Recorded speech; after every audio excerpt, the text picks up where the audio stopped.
The first four questions you have to ask are these. One, why did this happen? Two, what was the point of it? Three, where does it go from here? And four, how do we respond? So let's assess the war in Iran, now ongoing in its second day, and try to answer. This was recorded 5 days ago. What's up, Sean?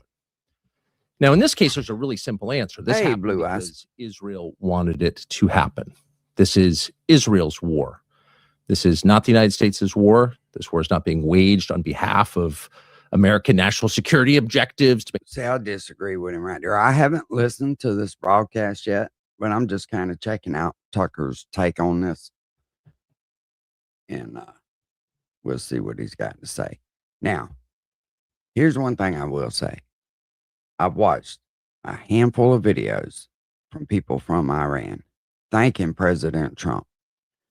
And some of them was actually declaring that there was 40,000 people killed during the protests. And man, that's a staggering amount of people. And when you got people on here saying, hey, they might kill me for putting this out, but I don't care. We need change here. I'm willing to sacrifice myself for this change. Clearly, there's something wrong. The United States safer or richer. This war's not actually even about weapons of mass destruction, nukes, chem bio. No, this war is waged purely because Israel. I don't think that they had nuclear weapons. Say that out loud I just thought early in the conflict. Isn't that dispiriting? Somebody tried to interject that they did yesterday. Look, they might have been working towards it, but as crazy as them people are, and them falling, starting to go down, why wouldn't they use them? Because let's face it, if any of us was in that situation and we thought it was over for us, we'd throw everything at but the kitchen sink at it. This war, yes, it is. What's up, Mama? Yankees for life. How you doing? Whether it was wise or decent even to say something like that out loud, and have decided that it is for the following reason. First, because the truth is always the only basis for wise decision making. When you lie to yourself or you lie to your people, you not only commit, well, a kind of moral crime by lying, but you also tend to hurt yourself. Hubris is the product of lies, for example. You can get way over your skis if you're not honest with yourself and the people around you about what's happening and why it's happening. But long term, that is also true. In other words, it's important to say why this war is happening because 50 years from now, people may not know. Your grandkids may learn that this war started because the Ayatollah showed up in Miami and started machine gunning people in a shopping mall. And so we responded. There was a kind of Iranian Pearl Harbor. So go look right now. They have directed a flight from Atlanta. I want to say it was headed to Palm Beach. I may be wrong about the destination. But they had to, from Nashville to Palm Beach, they had to reroute the plane because there was a bomb threat. Now, is there a bomb on the plane? I don't know, but they damn sure redirected it. And I may be wrong about the destination. You don't know what the future will believe about the present. You don't know how history will be written. And if you're skeptical of that, if you're asking yourself, well, how could historians, popular historians, how could future culture so misunderstand something so big? How could people lie about something so obvious, so giant? Well, history is your guide. A lot of the big events we think we understand, including wars from the past and not so distant past, are completely distorted in our memories. In other words, that's not actually what happened at all. And the truth is, if enough people lie about something at a high enough volume, and they do it for long enough, loudly enough, while threatening anyone who refuses to lie about it, over time, their lies become conventional wisdom. Everyone believes them. I agree with that. I've seen that happen in real time. There is something about repeating a lie over and over and over again that's almost like a spell or an incantation. It's almost a form of witchcraft. It assumes reality or a version of reality, an ersatz reality, a fake What's reality. up, Dan? But reality nevertheless. And if you're interested at all in history, going back thousands of years or even more recently, you know that the understandings of certain events that you grew up hearing about probably totally inverted. The opposite is true, but you didn't know that until you dug a little deeper, in some cases a lot deeper, to find out, because they have been distorted in the retelling. And because they have been, because a lot of our most basic assumptions are based on untruths. I wonder how, I honestly wonder how unstable the economy is going to become over this war. I'm curious about that, which, I mean, everybody should be, right? Because it's your livelihood. So it's just important to tell the truth Hey, about this now in the early stages. I hate these damn commercials. These commercials suck. This is, by the way, widely known. This is not a conspiracy theory. Everyone's saying it out loud now because it's true. The United States committed troops to this conflict because the prime minister of Israel, not Israel as a nation, but the guy who runs it, Benjamin Netanyahu, BB, demanded it. 7 trips to the White House over the last year. And the point of those trips never varied. The United States needs to commit to regime change in Iran. We need the U.S. military to overthrow the government of Iran. Hell yeah, I hope you enjoy yourself. Have you ever been on one before, Blue Eyes? If not, you're in for a treat. And it wasn't that we thought Iran was going to get nukes this week, and that's why we did this. Nobody's even saying that now. They will be in the future when our memories get a little dimmer and they can manipulate us more. But right now they're admitting, no, actually, you're in for a real treat. He himself said, you can pull up the video, I've been dreaming about this for 40 years. We've finally done it. So this is the culmination of a long time plan of strategy. And actually, if you look at it backwards and try to assess recent events, even in this country, in American political life over the past several years, certainly over the past 6 or 8 months, you can see that a lot of what was happening here was preparation for where we are right now. In other words, people who wanted war. Tucker's wrong. He's dead wrong in this. And I can prove it. You can go back and find old videos of Trump before he was ever even anybody in politics talking about how the United States needed to take on Iran. During the hostage scandal back in, I want to say it was the 80s, Trump was calling the United States weak, saying that they needed to go over there and decimate these people, that these people were sick. Trump's always had a thing for Iran. Good morning, Diamond Cutter. In Iran, we're softening up the public for it. We're manipulating. That's the bad thing about somebody who can speak well. They can sell their shit and people will believe it. Doubted its wisdom. A lot of the things we have seen in the recent past. Don't get me wrong, I like Tucker. I really do. I like Tucker. I think he's very smart, but he's wrong on this. Now, did BB encourage Trump? Yeah, of course he did. But Trump's been looking at Iran for a long, long time. Yeah, Rusty, but you can go back and look, though. He's always said something about Iran. It's very obvious. Let me see if I can find it. Designed to get us to where we are now, war with Iran on behalf of Israel. Now, just a caveat at the outset, just because good morning too, sir. How you doing? Wanted a regime change war with Iran does not mean in any sense that it was a wise idea for Israel. It certainly wasn't a good idea for the United States. That's no one just really disputes that. But was it a good idea for the country or for the prime minister who advocated for it? No, probably not. Actually, just because we want something doesn't mean it's good for us. Sometimes when we get what we want most, we're destroyed by it. Hope that doesn't happen to Israel, if I can find that clip. Or anybody. Yeah, look at there. Bam. Things. All right, hold on. Let me pull it up.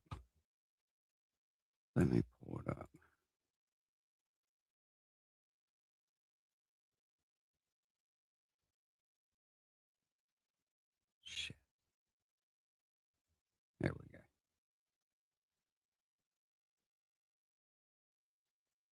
You're advocating that we should have gone in there. Look how young he was back then. Got our boys out. I absolutely feel that, yes. Donald Trump has been so ideologically. This ain't the one that I had seen inconsistent, earlier. that it is He is inconsistent. I will say that. He is very spur of the moment type person. actually almost hard to wrap your brain around. So watch this video. This is from October of 1980, 40 plus years ago. Listen to Donald Trump being asked about military intervention as it pertains. You know, I wonder why they even asked him about that. Because, I mean, he's a fucking dude that does real estate. He's not a war expert. To Iran. I didn't understand When that. you get the respect of the other countries, then the other countries tend to do a little bit as you do, and you can create the right attitudes. The Iranian situation is a case in point. Probably They none hold now, Blue our Eyes. Just they got hostages that concrete is fucking just gel you can put in there. Absolutely. I just and need hair totally for ridiculous hairspray. Shit. that this country sits back and allows a country such as Iran to hold our hostages, to my way of thinking, is a horror. And I don't think they'd do it with other countries. I honestly don't think they'd do it with other countries. Obviously, you're advocating that we should have gone in there with troops, etc., and brought our boys out. I absolutely feel that, yes. I don't think there's any question, and there's no question in my mind. Don't you love? Yeah, I knew he had been at it with him for a while. He didn't like him. All right, let me pull Tucker back up now. See who's pushing for them, that doesn't mean that person understands his own best interest or his country's own best interest. Often they don't. Often we don't.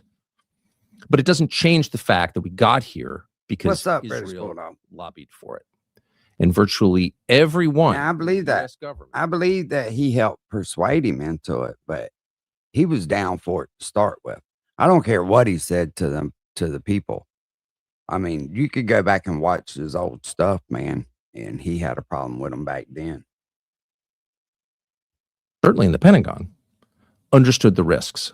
The risks were obvious from day one. So, hey, let me ask you this, Rusty. I think we may have touched on this the other night, but what do you think about what he did with Venezuela and Iran as far as kind of off with the oil? What you think about that? You think that was a good strategy or no? Knock off a government. We have a long history doing that. It's not that hard. The individual bravery of the U.S. military personnel, the soldiers who do it, is laudable, impressive, amazing sometimes. But that is, we have learned, the easy part. Killing Saddam, okay, amazing. What comes next? Et cetera, et cetera. This is all very, very well known. And it was very well known. Yeah, that was 40 something I hours didn't. ago That that was there something I was didn't no- understand either. Right when they bombed 9/11, why they went after Saddam Hussein? I didn't understand that. Real plan to replace the government we were hoping to topple. At which point, what? Well, now you have a country, Iran, the size of Western Europe, with 92 million people, a country that's, Yeah, only I a was little over reading- half Persian, that has its own internal. I was reading this morning that that China's probably going to have to be forced to go back into using more coal for, not that they don't use it now, but they're going to have to rely on coal more. Visions and dynamics and rivalries. You have that country potentially breaking apart. And what does that mean? Well, I mean, hard to see that as a good thing for the rest of the world on so many levels, which we pray. Hey, don't Blue Eyes, become more nobody obvious. can really sell me on anything as far as like listening to people. I guess maybe I take pieces from here and there and what makes sense to me. Cause like what he's trying to push right here about Trump and BB, I don't believe that. I believe that fucking Trump always had an issue with him just from listening to what he had said before. Or even now becoming obvious. He was looking for a reason That to could go be over a there. true disaster. Why would we want that? Well, of course we wouldn't. And I don't Only want to see country war. that seems to want that, or the only leader to When be I fair, was a little once again, kid, man, I can Not to be- remember my brother. My brother was in the Navy and he was on the Samuel B. Roberts and during the Persian Gulf War. Now it wasn't a real big war, but his ship hit a mine. And I can remember gathering around the telephone with my mom, trying to get any kind of information we could because we didn't know if he had gotten killed or what. And I want to say there wasn't but 2 or 3 sailors that got killed on that boat that day, But still, though, just the thought of it, you know, and shit. I know how precious life is.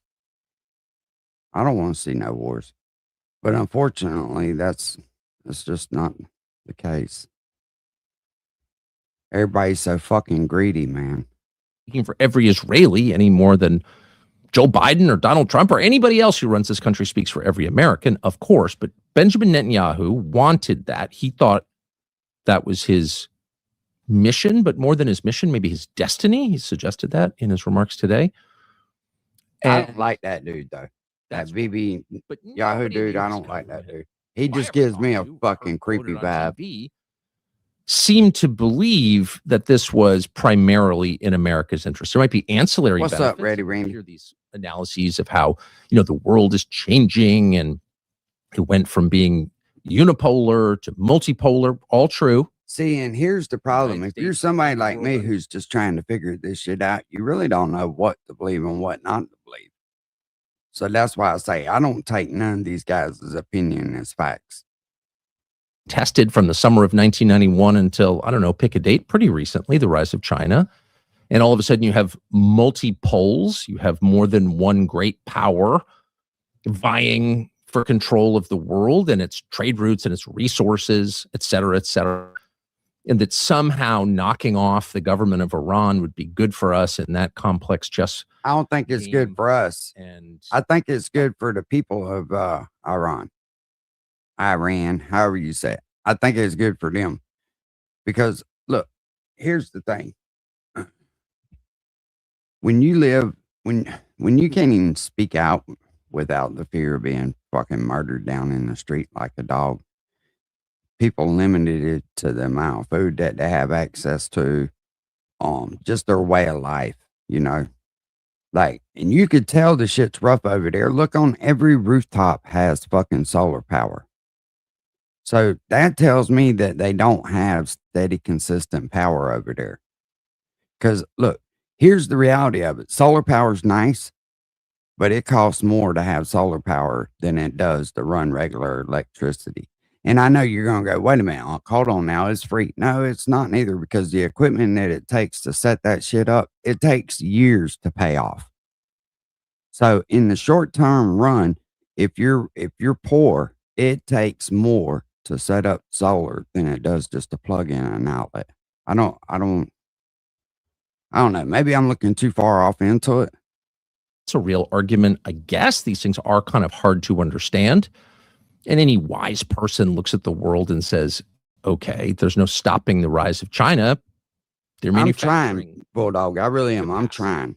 Their economic power is really the world's largest real economy, is not going to end tomorrow. So there has to be a way to strike a kind of power sharing agreement with China, with the East. The United States doesn't rule the world uncontested, and for the foreseeable future is probably not going to. So how do we live in some semblance of peace and preserve our own interests? And again, you enter into some informal power sharing agreement with the other great power or powers. Probably can't stop that process. Yeah, It's probably exactly, too Rusty. late to stop China from controlling the East at this point. Look, like now, if you're like I am and you just pick shit up along the way, you can set up solar pretty cheap. Like I got all my batteries to come out of trucks that where batteries needed to be changed, but one or two of them were still good. And I tested them and got them like that, you know. But if you had to go buy all that shit to set it up new, just like my solar panels, I want to say I got a good deal on them. I bought like 10 250 watt solar panels for like $50 or something from somebody. Because they had swapped them out off another job they had upgraded. So I got a lot of shit cheap, but most people can't get that. So he said Tucker's voice is ignoring. You could tell he was a little rich kid, can't you? Killing the Ayatollah is probably not going to do it. So there's probably a better way to do this. But anyway, there are people.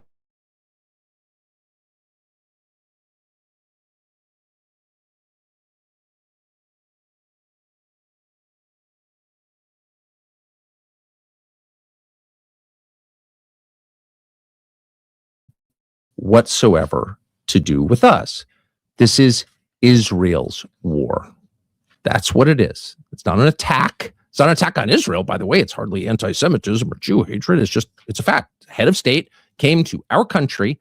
A head of a state of 9 million people came to a country of 350 million people and demanded that we help them, or in effect, do it ourselves, topple the regime in Tehran. Now, how did they get the leverage to do this? That's a complicated question. And it's something really worth thinking about. But how did this tiny country with no resources and 9 million people convince the world's great superpower with the greatest military in history to do its bidding in a way that was going to hurt it? Jeffrey Epstein. That's how. That's how. Well, again, many layers to that question, but the most obvious and immediate answer is because Bibi told the president of the United States, you can join me or not, but I'm going. No, that ain't what he said. Rubio said this in a call to congressional leaders yesterday. He said Israel said they were going. And at that point, you really only have two choices. You can get on board and try and help. No, from what I understand, Tucker's dad was a congressman, I believe, or some type of representative with the government. Israel's war. That's part of the calculation here. Israel's going. Let's try and keep this within bounds. Let's try to be a moderating force on this adventure, whatever it turns out to be. Or you can tell Israel no, and they'll just do it.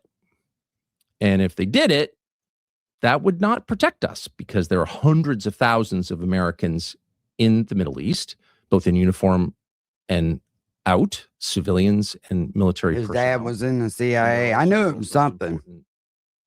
Oil projects, oil, Energy pays him. oil and gas, which has more than any other factor determining effect on the global economy. So everybody needs. I never have checked into them too much. Sorry. And so if that infrastructure is damaged or destroyed, it affects all of us, everybody, but us.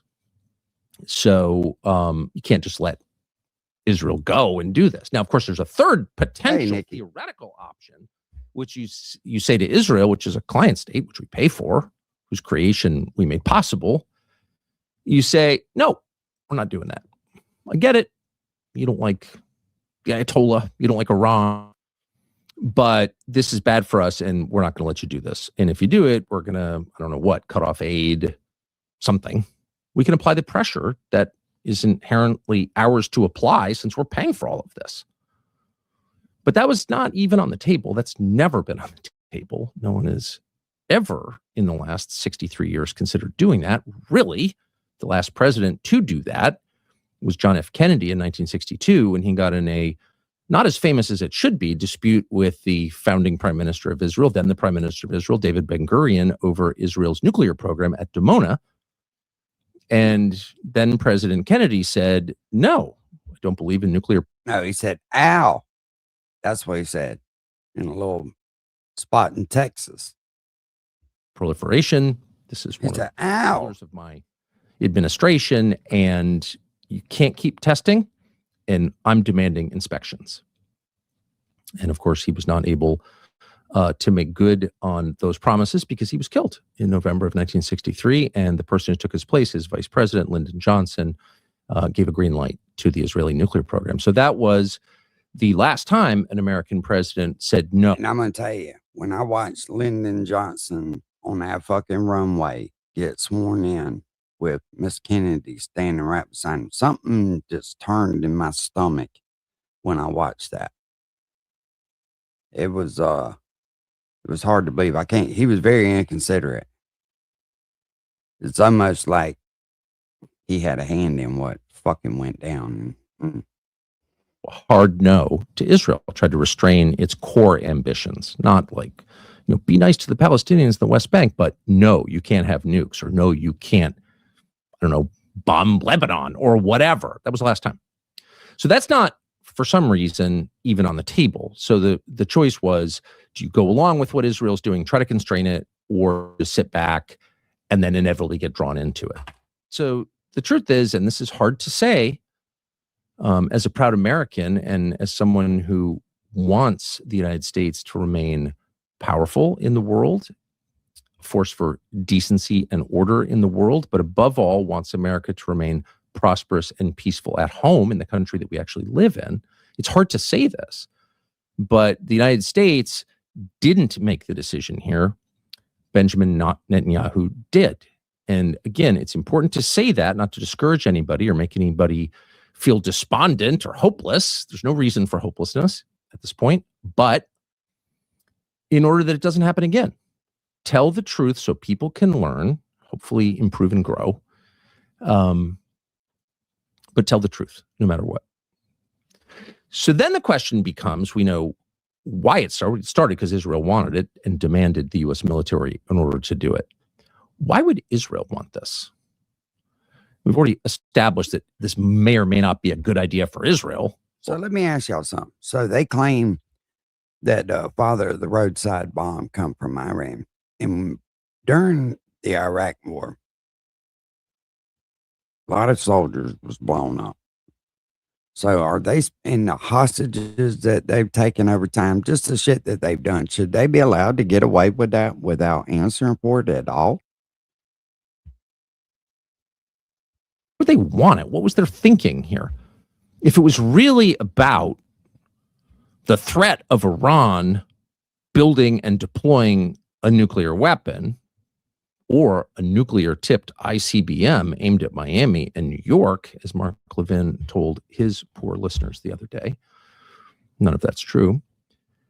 But if it was really about that, how could this threat have lasted for 40 years? How could, as Benjamin Netanyahu, how could Iran's nuclear program been on the very verge, the cusp? Yeah, I believe that. But a nuclear weapon for I believe that. years? Of course, it wasn't. Well, we can argue about Iran's aims with nuclear weapons. They probably wanted one. Who wouldn't want one? Look at what happens to countries that don't have one. Everyone wants a nuclear weapon. But were they actually about to get one? No. So what was the point? What is the point of this from Israel's perspective? Well, the point is regional hegemony. Super simple.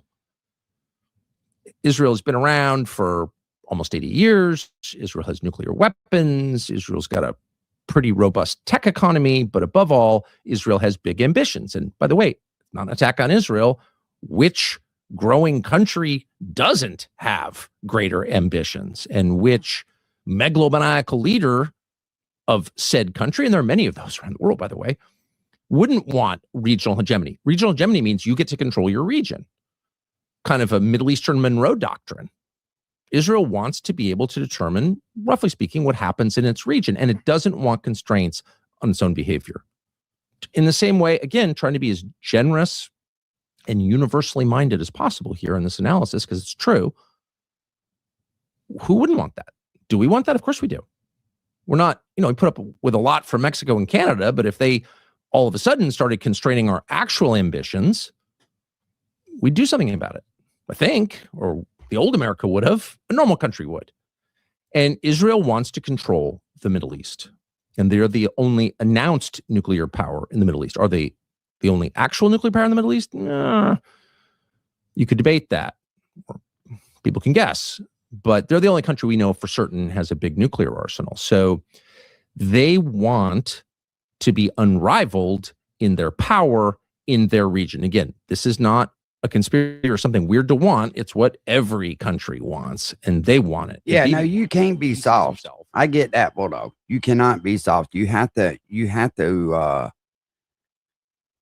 be ready to go, right? But you have to know when to go. I don't know, man. I don't think we should be fucking bombing people right now, but I get it. I get it. People of Iran wanted to be free, but I think they should have let Israel fight that shit by themselves, to be honest with you. That I do agree on. I don't want our people going over there getting blown up. I see that shit all the time still. And I know, like, anybody that goes out in public, you see people that's been fucked up from war. It's not a good thing. And then our country treats these guys like shit when they come home. They have to fucking beg for resources and, A lot of them can't never go back out and work because they're always having flashbacks, or they're, they're stuck in some kind of horror, like a fucking bad movie. And the way that they get done is it's not good. Hell, a lot of these veterans fucking take themselves out, and it's just figure out of history, not simply as a prime minister who's, fighting to keep his job, which he also is, but as a great man, as a modern Moses or whatever, as a figure. And men like that, men of destiny. I honestly think that we're going to end up having ground troops over there. Forever. They don't take small steps, he takes big steps. They think big. He thinks big. Hold on. To his credit or detriment, but it's a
honest ones left. But if you want to control the Middle East and you're Israel, you have to decapitate Iran. You don't have to rebuild it. Probably don't even want to. It's too big. It has too much mineral wealth, has too much energy, that huge gas field they share with Qatar, et cetera, et cetera. You probably just want to decapitate it and make it helpless. You want to turn it into a hellscape because it's better for you, because you can dominate a hellscape. Now, that may cause massive downstream problems for everybody else. You could have like a refugee crisis in Europe. Well, that already happened when Israel destabilized Syria. You could have this open bleeding wound. Oh, that already happened when Israel destabilized Lebanon, when Israel pushed the United States. And I'm going to tell you right now, I've been watching Lebanon get bombed left and right. And that shit, man, that just...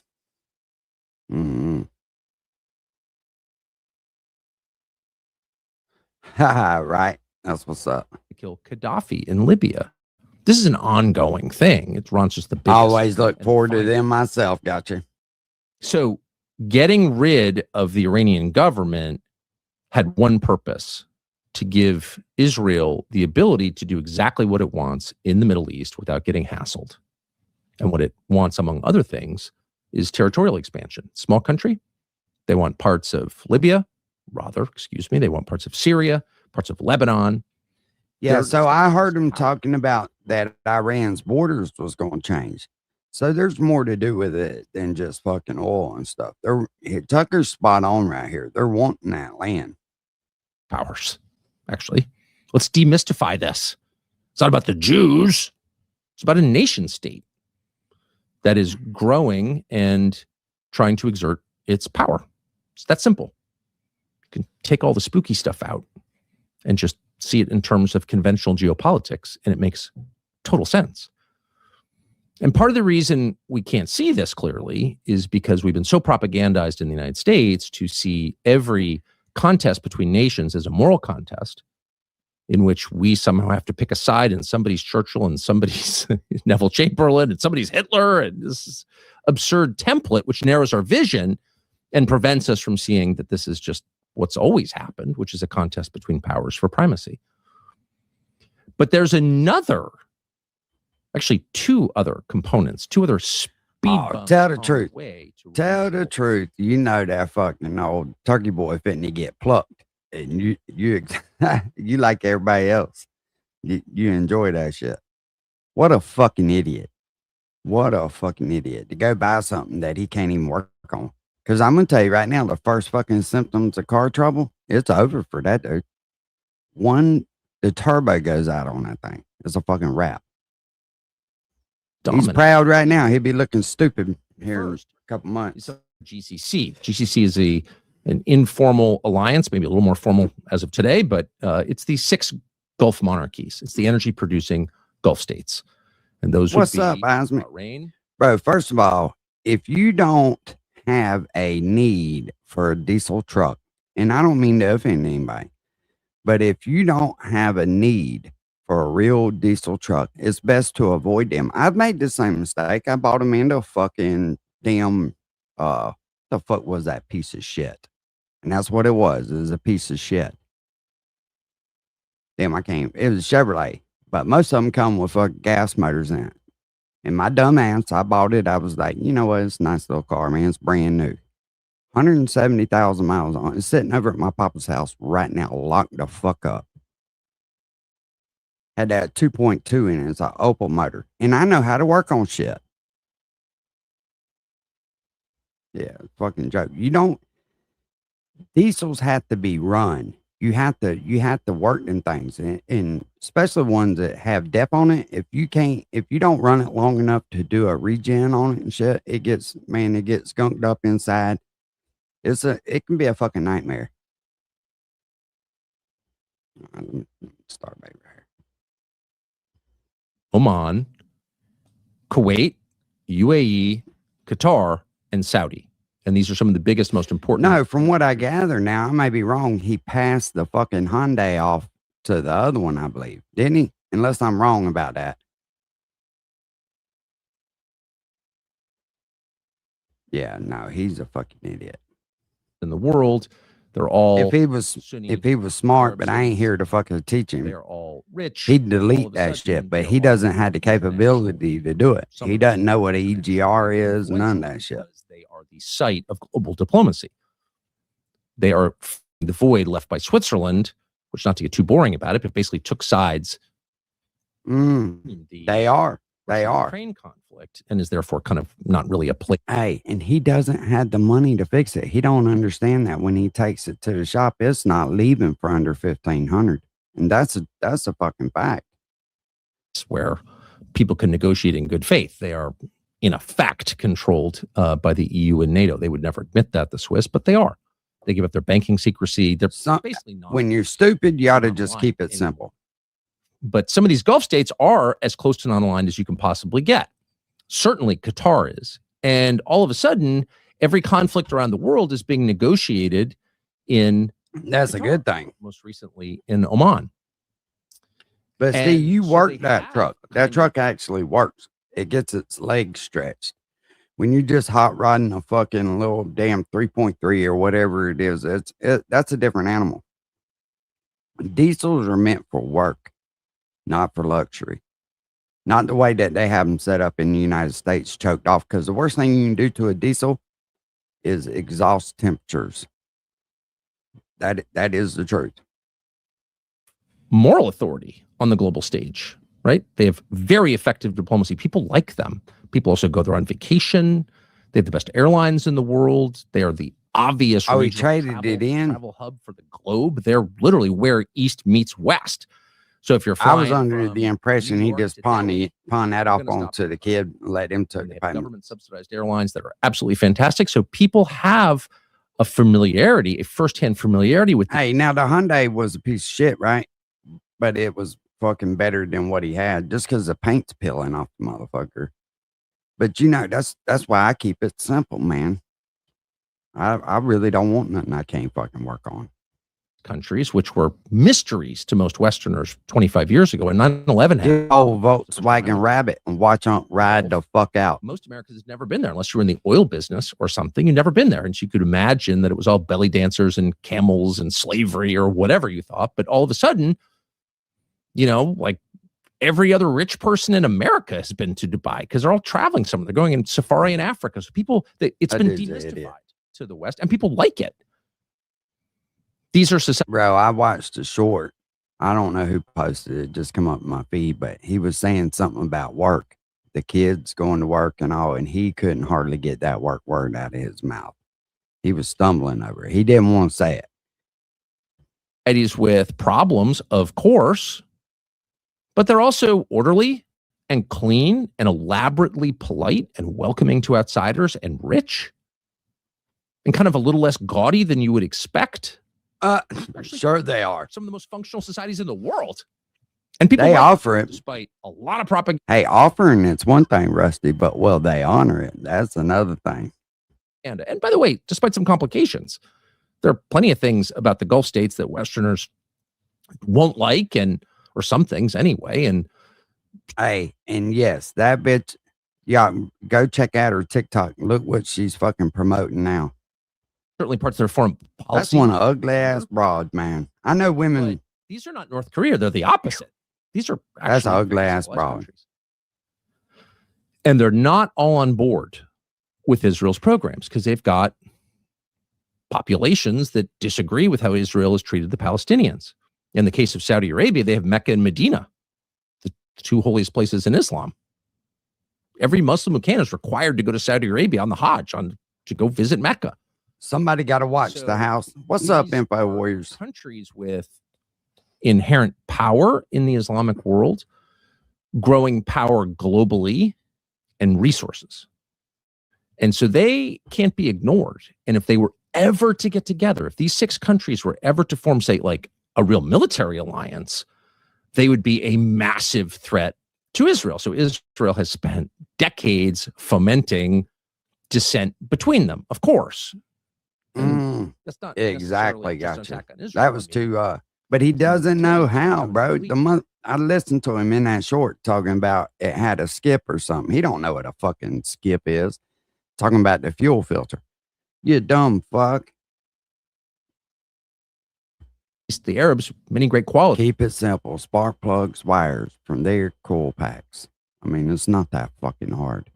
But love to fight with each other. It's like their favorite Oh, hobby. that's how he fixes shit with a battery Camel charger. racing. Praise God, it started. Nations bickering and fighting, and the distrust goes God back is for a long good. time, and it's impenetrable to the outsider. But if you were trying, Anyways, we're talking to about divide Iran. 6 countries from each other, it's not that hard. And the Y'all done Israelis got work me really, really hard sidetracked to do about that. that fucking idiot. But the truth is, if you really want control of the Middle East, I you need the kinda pacemaker. have to degrade, if not destroy, the Gulf states. And so the Israelis knew, and the Americans knew as well. Maybe not quite Oh, he probably got 10 much grand, realistic bro. assessment, but they had some sense. The Israelis definitely knew that if you start lobbing missiles into Right, the truth, Iran, more than likely. and if you start killing the leadership of Iran, and if you were to The say fuel kill the filter. head of state / religious leader of one branch of Islam, the Ayatollah, if you were to do that, it would provoke a military response that would hurt the Gulf badly, and that it would, in some countries like Bahrain, site of the Fifth Fleet, you could potentially stoke like a true revolution, because that country is almost, I think, half Shiite. So you could cause massive chaos in the Gulf if you were to do this. Now, that wasn't a risk from the Israeli standpoint. That was the point. That was the point. They wanted to diminish the Gulf, and in 2 days they have. And I think anyone who Well, likes hell, fuck decency Iran or shot cleanliness missiles is at hoping everybody all the way the Gulf around them. will recover. The Gulf is not a threat to us. That's why I say I don't think that they had nuclear technology, man. They might have been close or whatever, but I just, because in my opinion, if they had it, the way that they fucking shot rockets off at everybody around them, they would have unleashed the shit. They'd have done it. They're crazy enough to do it. Them people are very proudful people. They're not like Americans. They're not running around with their fucking dick cut off in wigs and shit, getting their breasts fucking blowed up. We have military bases in these countries. These are When have we come from? Hey, as a people, where have we got from where you make fun of people for actually fucking working because they don't have, you know, a job that's fucking in an office building or something? Where the fuck where did we get away from mentally men? I never have understood that. When I was a kid, man, if a man worked hard to take care of his family, that was something to be fucking proud of. Nowadays, if he don't wear a suit and a fucking tie, he's just a bum. And it's like, get the fuck out of here. Because if it wasn't for fucking hardworking men, this country wouldn't run anyway. Far. They're our friends, but they've been really hurt. And in a place like Dubai, which is basically part of a country, it's an emirate within the United Arab Emirates, but it's also it's a luxury brand, basically. People go to Dubai because it's beautiful. Exactly, Shady. Exactly. It's got the busiest airport in the world. You start seeing video on Instagram of smoke in the Dubai airport, and you're like, I think I'm going to Cabo this year. Oh, sorry, drug cartels. Whatever. Maybe you go to Sedona this year. It really, really hurts these countries. And Israel wanted to hurt these countries. That's the point. Wanted to hurt these countries. Wanted to sow chaos and disorder because they are rivals of Israel. So it's probably hasn't been reported. Trying to keep up with the Joneses code. That's what that is. In Qatar and Saudi Arabia, authorities arrested Mossad agents planning He on... should have put that money on that fucking house is what he should have done. That's what I'd have done. Sense.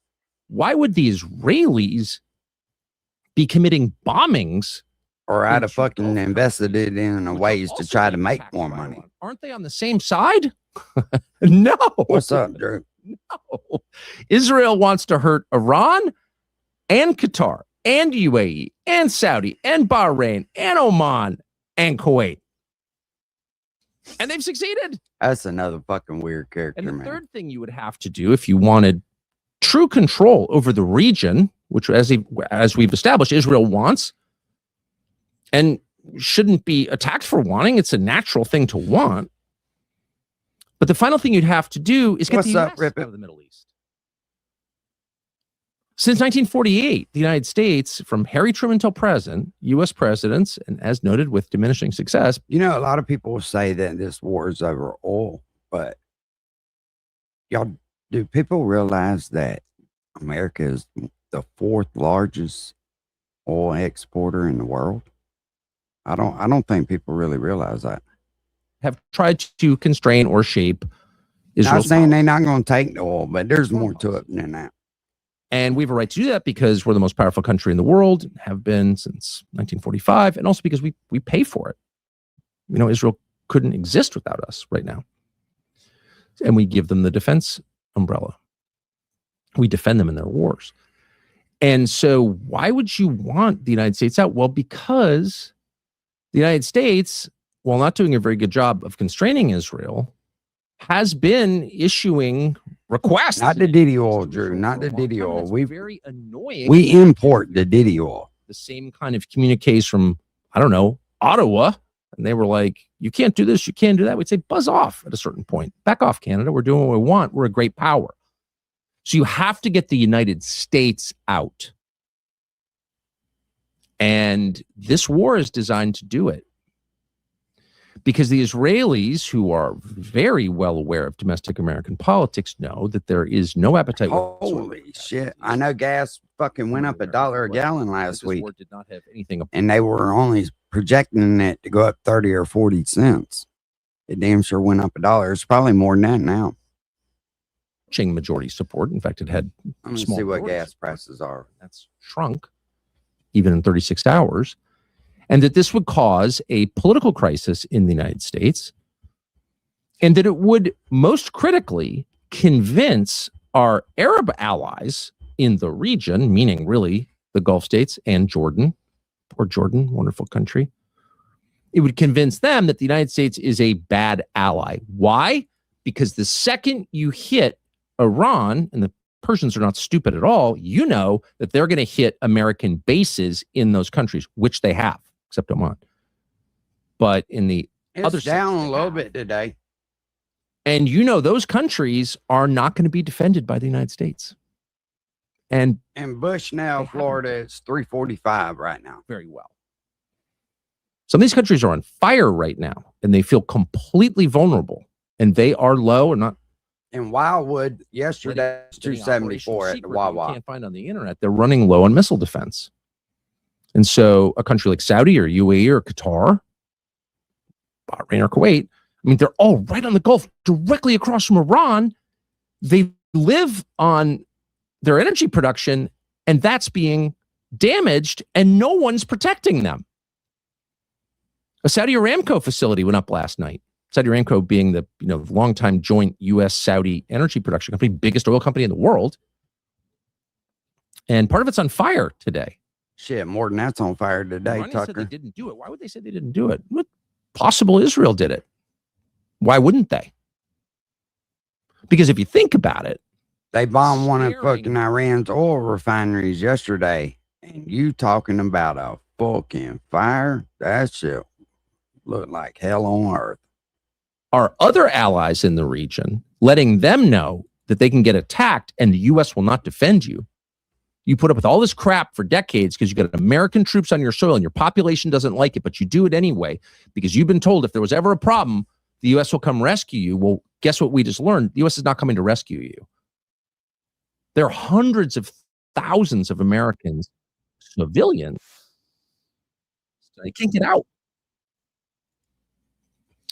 And the governments of those countries are panicked and they're enraged. And the message to them is the U.S. That's the oil refinery in Iran yesterday. What's the point of allowing you to have an air base in my country if when missiles come raining down or drones attack our airport, our international airport, you're not going to do anything about it? That's how they feel. And you can understand why they do. So what's the message to them? There's no upside in dealing with the United States. There's no upside in foreign investment in the United States. It was You huge. go to any of these countries, you just go to the airport, go to a What's up, restaurant, Slayback? run to American businessmen. And some of them have good ideas. Some of them have ideas that are so stupid that they couldn't sell them in Silicon Valley. They couldn't go to VCs in the United States and raise the money. So they go to the Gulf. Get more of a close-up view of it. And it's not that the Gulf Arabs are dumb. In some sense, they're doing this because they see the United States as their only real ally. And so they're investing in American business ventures. A lot. Hundreds of billions of dollars. And part of that is economic calculation. They think these companies are going to grow and they're going to make money. Part of it is friendship. That's They're correct. our ally and have been all these years since the British left. What do they think now? Well, they don't feel that way quite as much. Because for them, this is very serious. I mean, these countries don't grow their own food. So if you close the airport and the Persian Gulf and the Red Sea are closed, in effect, where do you get your food? That's a real issue. These are countries that are supplied by, in some cases, desalination plants, pulling seawater through a membrane and then piping it to the urban centers. Yeah. What happens if those pipes get blown up? You have no water. There's millions and millions of people. So you can see, without getting too into it, just how vulnerable these countries, our strongest allies in the region, now feel, and how their calculation about the United States in the region has changed dramatically. The British Better get a lost canteen, their bitch. influence in the Middle East in 1956 and what is known as the Suez Crisis. It was a crisis that was so complex. It's hard Right, even to Ripper. understand it now, 70 years later. But the net effect was I'm sure the Carl UK will be was holding not Sunday able to school here restore for long. order in the region. They had less power than people thought they did. And that was it. That was the true end of Britain's empire. It was certainly the end of control over the Middle East. That's what this is. And it's on purpose. They did this. The Israelis want us out, and they did this on purpose. And then as a last sort of footnote, there's another big loser in this war, in Israel's war. And this was obvious years ago. And that's Europe. Europe? Who cares about Europe? Well, the neocons care about Europe for reasons that are not entirely clear. But you often hear the neocons, the war hawks, chills for Israel, whatever you call them, but people who supported what we're seeing now. And they're mad at the Shiites and the Ayatollah and the Arabs and, of course, got it. But if you listen carefully, there is a deep hostility, hatred, in fact, toward Western Europe. Now, where does that come from? Someone should think deeply about this because it's had a big effect over the past 80 years. It doesn't even matter where it comes from. They hate Western Europe. And maybe the biggest loser of all right now is Western Europe.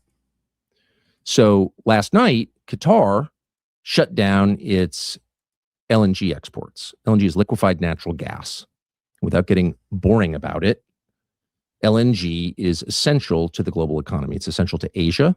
South Korea subsists on Qatari LNG exports. China is a huge consumer of them. And Western Europe, Britain, 40% of homes in Britain are powered by Qatari LNG. Lots of reasons for this. We blew up the Nord Stream pipeline is one of them, but it doesn't matter. That's the truth. So when you shut off natural gas from Qatar, and it's now shut down, it's 20% of the world's total supply is shut down. Well, you have all kinds of effects on that. It crushes markets, it hikes inflation, it can wreak havoc on the global. Let me say a prayer that it doesn't, but it could. But the first thing that it does is totally shafts Europe. Good morning, Captain America. Second order effect, refugee crises. Let's say that this operation achieves its only real stated aim, which is to decapitate the government of Iran. Doesn't seem to have happened yet. I mean, who knows what's actually going on? The Ayatollah was killed. Government's still sending missiles, so someone's making decisions.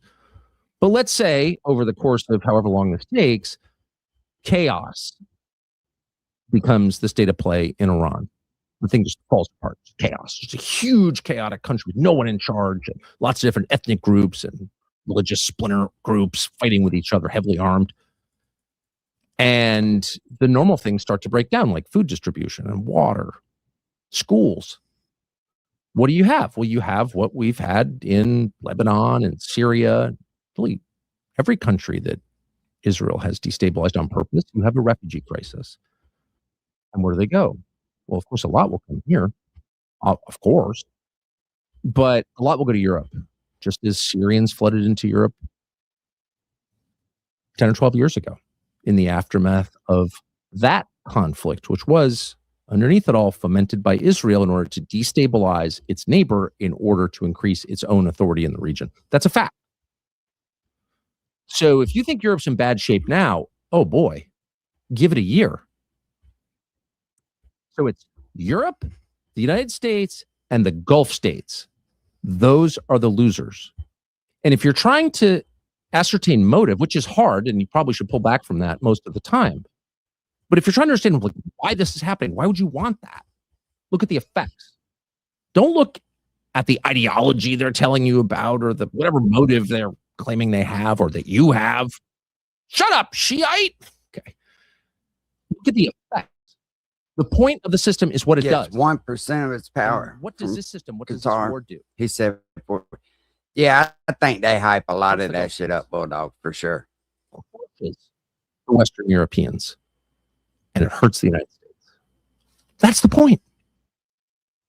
And if you doubt that, if you doubt that that's actually what's going on,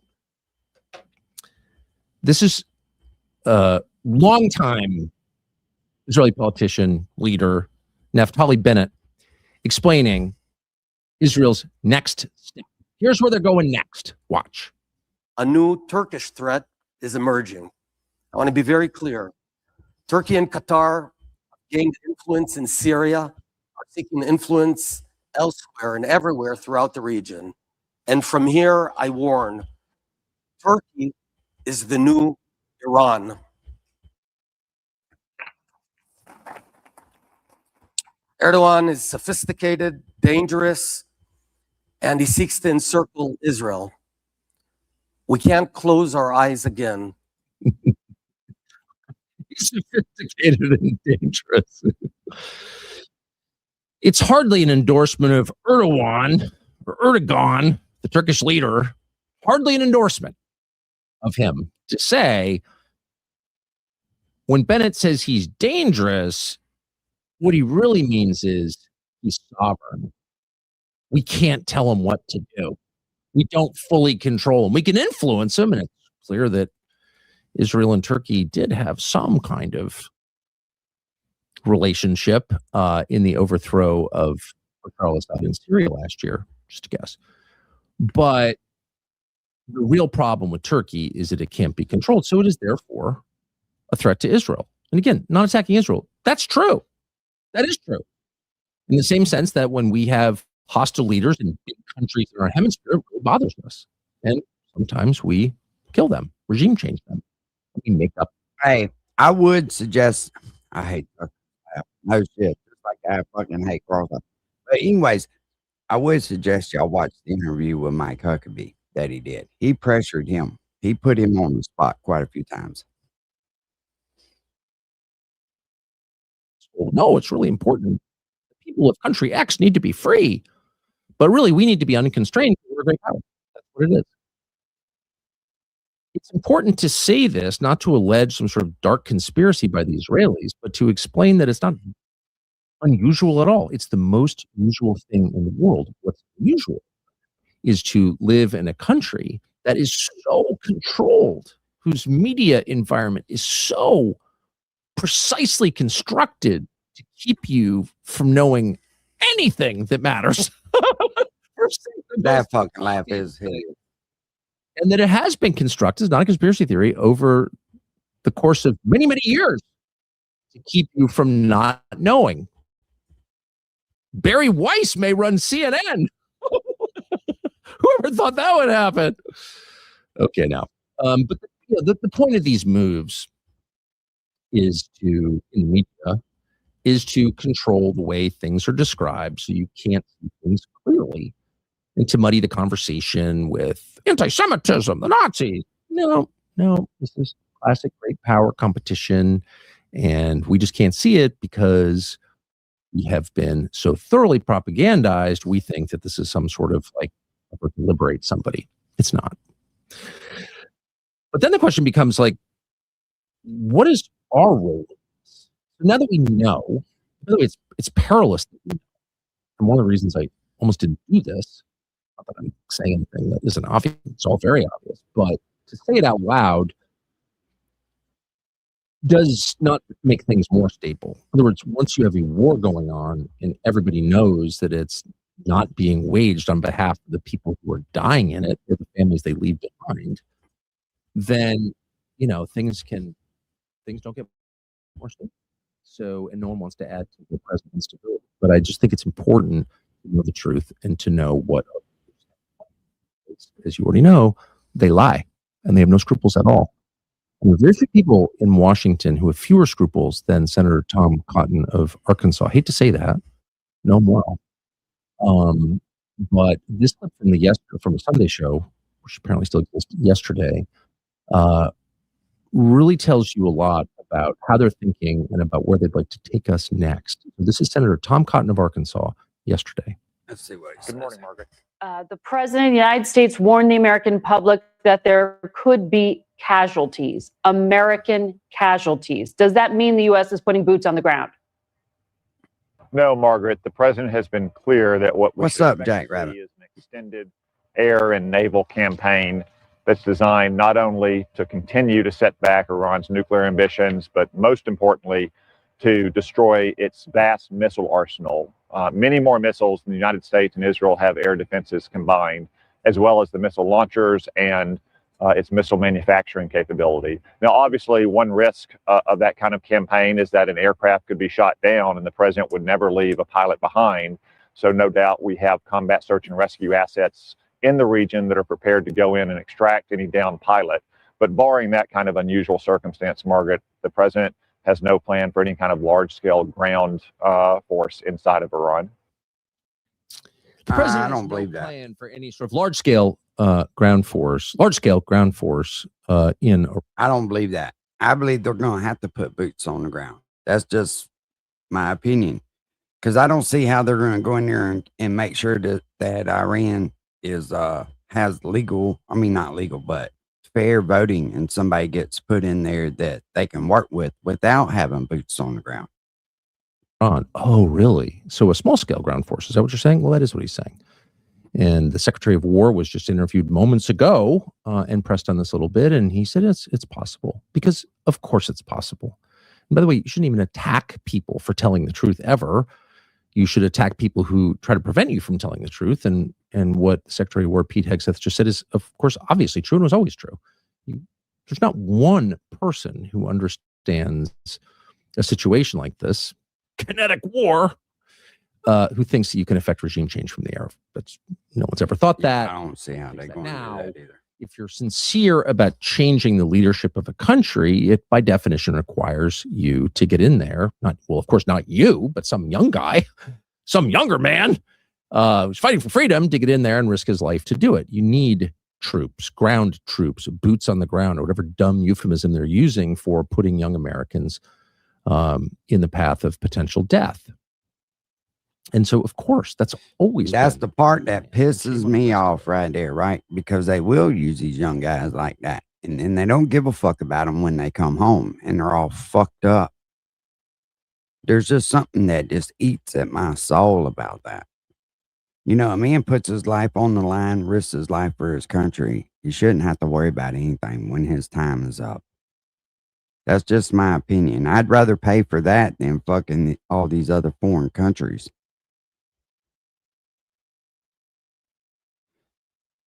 For not just saying that out loud. Shame on the rest of us for being so cowed. Yeah, I know, Judge. You said it last night. Whatever they are. No ground troops. The point is not regime change. It's to stop their nuclear program.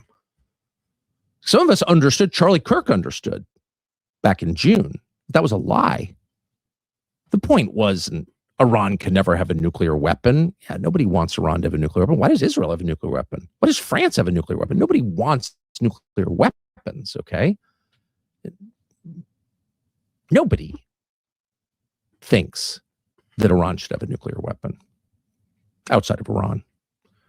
But no honest person believed in June, and now those people have been vindicated, that this was about stopping them from getting a nuclear weapon. Man keeps monitoring the truth without speaking any. Therefore, if you're serious about shit, you're going to get ground troops. The only group left out of this calculation was the American public, who probably had no idea and probably still don't have any idea that that would even be a remote consideration given everything that's going on in this country right now, and given the tiny percentage, relatively speaking, of Americans who wanted this, who voted for it, who support it. The leaders of both parties support it. Chuck Schumer supports it more fervently than Trump. MSNBC just did a long segment on this, which I've watched, about this war, and it's the fault of the Gulf states. I mean, it's the Gulf states. Yeah, it's Qatar again. Barely even mentioned Israel. They're all on the same page. They're all neocons. When it comes right down to it, they'll support this. But the public doesn't support it, and it's terrible for the United States. And by the way, if you think it's a good idea for the U.S. to get out of the Middle East, which it might be, by the way, that's not a crazy. I don't think we should have been there to start with. This is not the way to do it. Humiliated with American dead, that's not the way to get out of the Middle East. But that's how Israel wants us out of the Middle East, who won't come back. They can pivot to their new partner, China. And Israel can provide the tech that will even up the match against the Chinese tech that Pakistan used in their last confrontation, scared China. They realized we need better tech. China's like, oh yeah, we've got the better tech. So it's a natural alliance. I didn't even think about that. But Israel's moving on to India, and the United States is, if Israel gets its way, going to be humiliated and weaker, mourning its dead, and very resistant to getting involved in Middle East politics ever again. You want to annihilate every last child in Gaza? That would be fucked up, wouldn't it? Kick the Palestinians, the Christians, out of the West Bank and fill it full of people from Brooklyn? Go ahead. We're not going to do anything about it. That's the goal right there. So along the way to that happening, Americans are going to die. The Department of War has said that, has confirmed that there are 4 Americans who've died.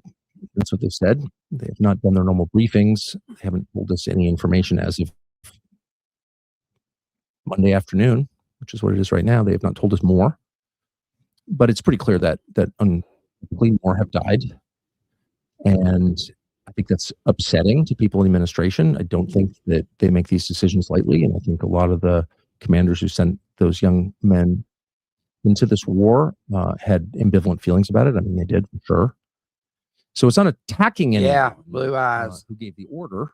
Because again, His fake injury from the trash truck job that he had. their employees giving orders. But the people who advocated for this, their attitudes about the death of young Americans, really the best Americans that we have, on behalf of a foreign power that really has contempt for us. Really, is there any other world leader who has more contempt for the United States than Benjamin Netanyahu? No.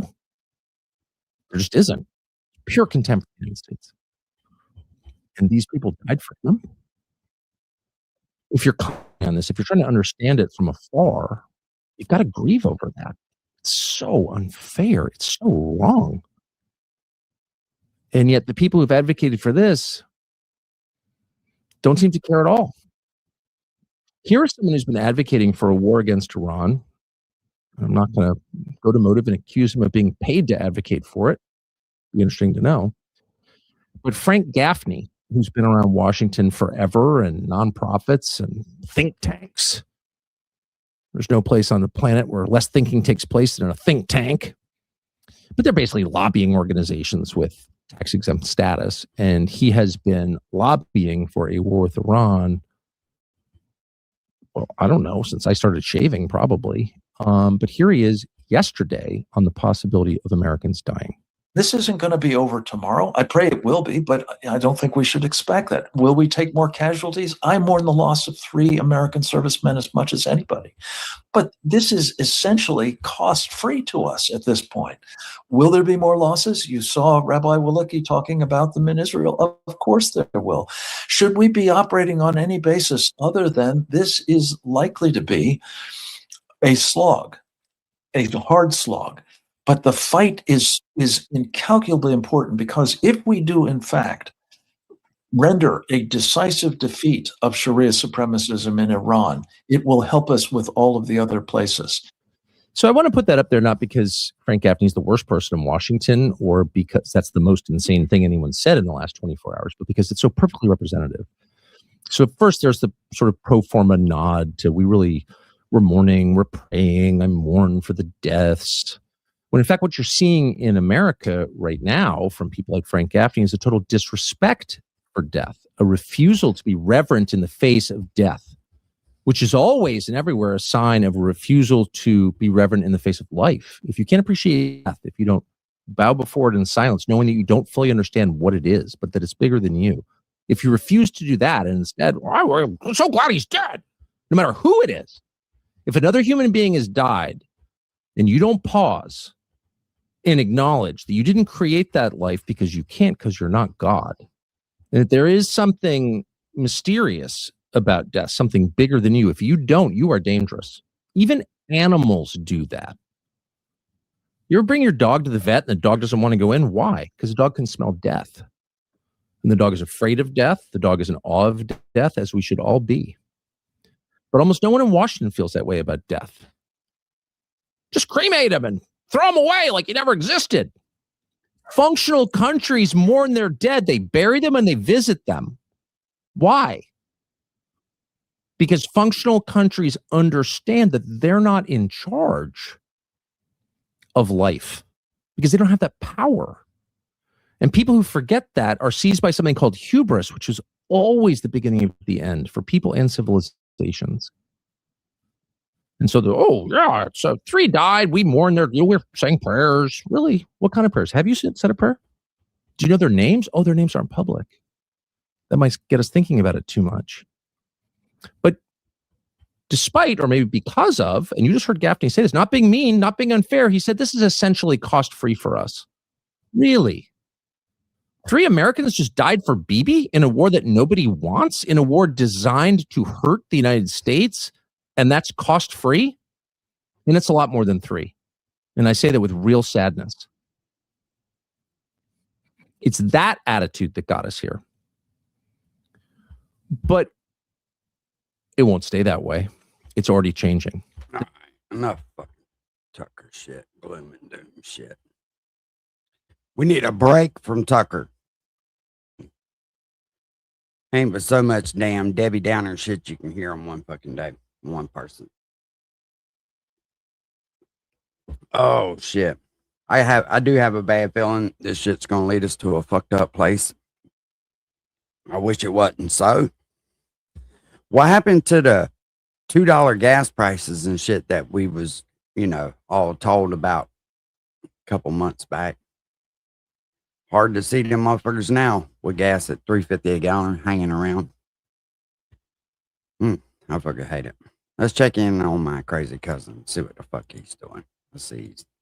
He's live. I've been over there fucking with him for a minute. Sunday fun day with the Mashiach. Nothing fun about that. Old lady must be gone still.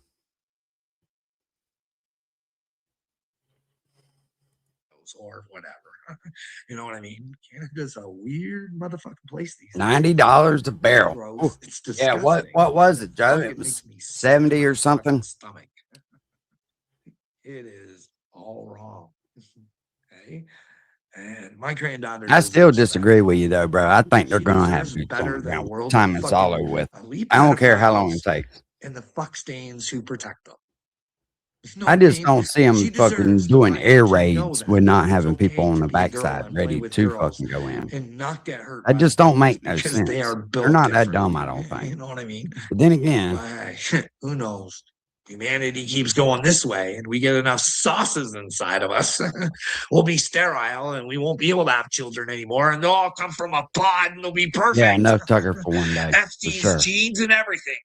Who knows? War equal. Hey, so I haven't checked Shady J, but I am going to check scrap metal prices. The origin of Because every time there's war, that fucking metal is up. we should play that. We should play that video, eh? I think I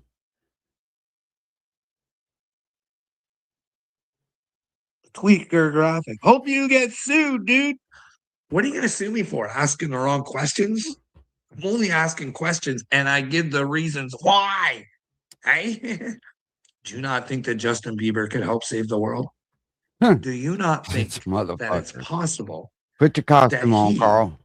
was groomed through the system by You need to come Usher up with a and P. theme Diddy? song for this I'm not motherfucker. a big Usher fan. I know he hangs out with Michelle Lemmy. I don't think Michelle Lemmy is a friend of people. And I know that Michelle Lemmy is a friend of Marina Abramovich. And I know that my tax dollars are going to go to pay to brighten the children's future over in Ukraine. And I know they got a dim witch over there that's going We to can always laugh at him though put after George the doom and Soros's gloom we brains just into their listened to. brains. It's gross. What's going on, AD? What do you think? What's up, baby? If thou shalt not kill is a thing, do you think anybody who's with the military can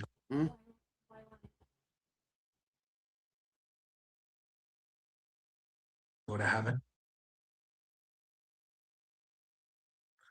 Especially if they're not sure why they're murder, death, killing, right?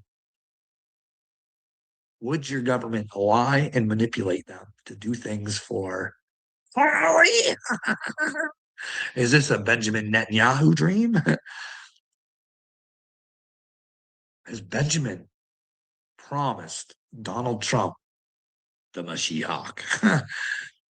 Because Benji's supposed to bring on the Mashiach, and well, you do know who Donald Trump's spiritual guidance people are, right? Paula, have you seen her? Fuck, she's crazy, man. She is not with God. She's a fucking loopy one there, my friend. And then he had that other guy. He was a pedophile. He got caught. Did he not too block long you, ago. J Prez? He thinks Kenneth Copeland's a great man. Like, what kind of man thinks Kenneth Copeland's great? Anybody who's with God is going to look at Kenneth Copeland and say, oh my goodness, oh my gosh, if there was ever a person that needs to fucking repent and fucking. You don't go against God like that, I don't think, AD. You don't steal from his people, eh? So when you're going to start saving people, just asking a question. Oh, Willard. I'm going to say this for the umpteenth millionth Kind. Well, Okay? hey, well, that don't mean nothing now. He's got keywords blocked out, J Prez, because it triggers him. So his wife has went in, I do believe, and set up shit where you can't say certain things, because some of my comments get blocked too. And you have to reword it a certain way. But if you put in a certain word in your comment, it'll block the whole comment. He's a fucking soft bitch is what he is. I can't save anybody, but not his soul. I can inspire people to want to save themselves. That's what I can do. Hey, if you go over there know what I right mean? now and just type in But go Willard, to church, Carl, or listen do up and something listen crazy, I'll good. tell you. I say But I'm the don't put Mashiach. nothing in about him Listen, being I am not pedophile or kids or not to anything. be followed, but He's got that shit I blocked am the out. leader. You shouldn't follow. Oh You should my always God. follow your own way. You know why that is, Willard? 'Cause you got to go Jesus's way, Christ's way. Well, I thought you He's was in inside of Mashiach, you, Carl. Willard. He is in there. Yeah, I see you. And when you find him, I see him. you'll find others with him. Now, it might be a hard fight, bud. It might be a hard fight. But you'll know what to do, bud. And you'll know that you can't save anybody.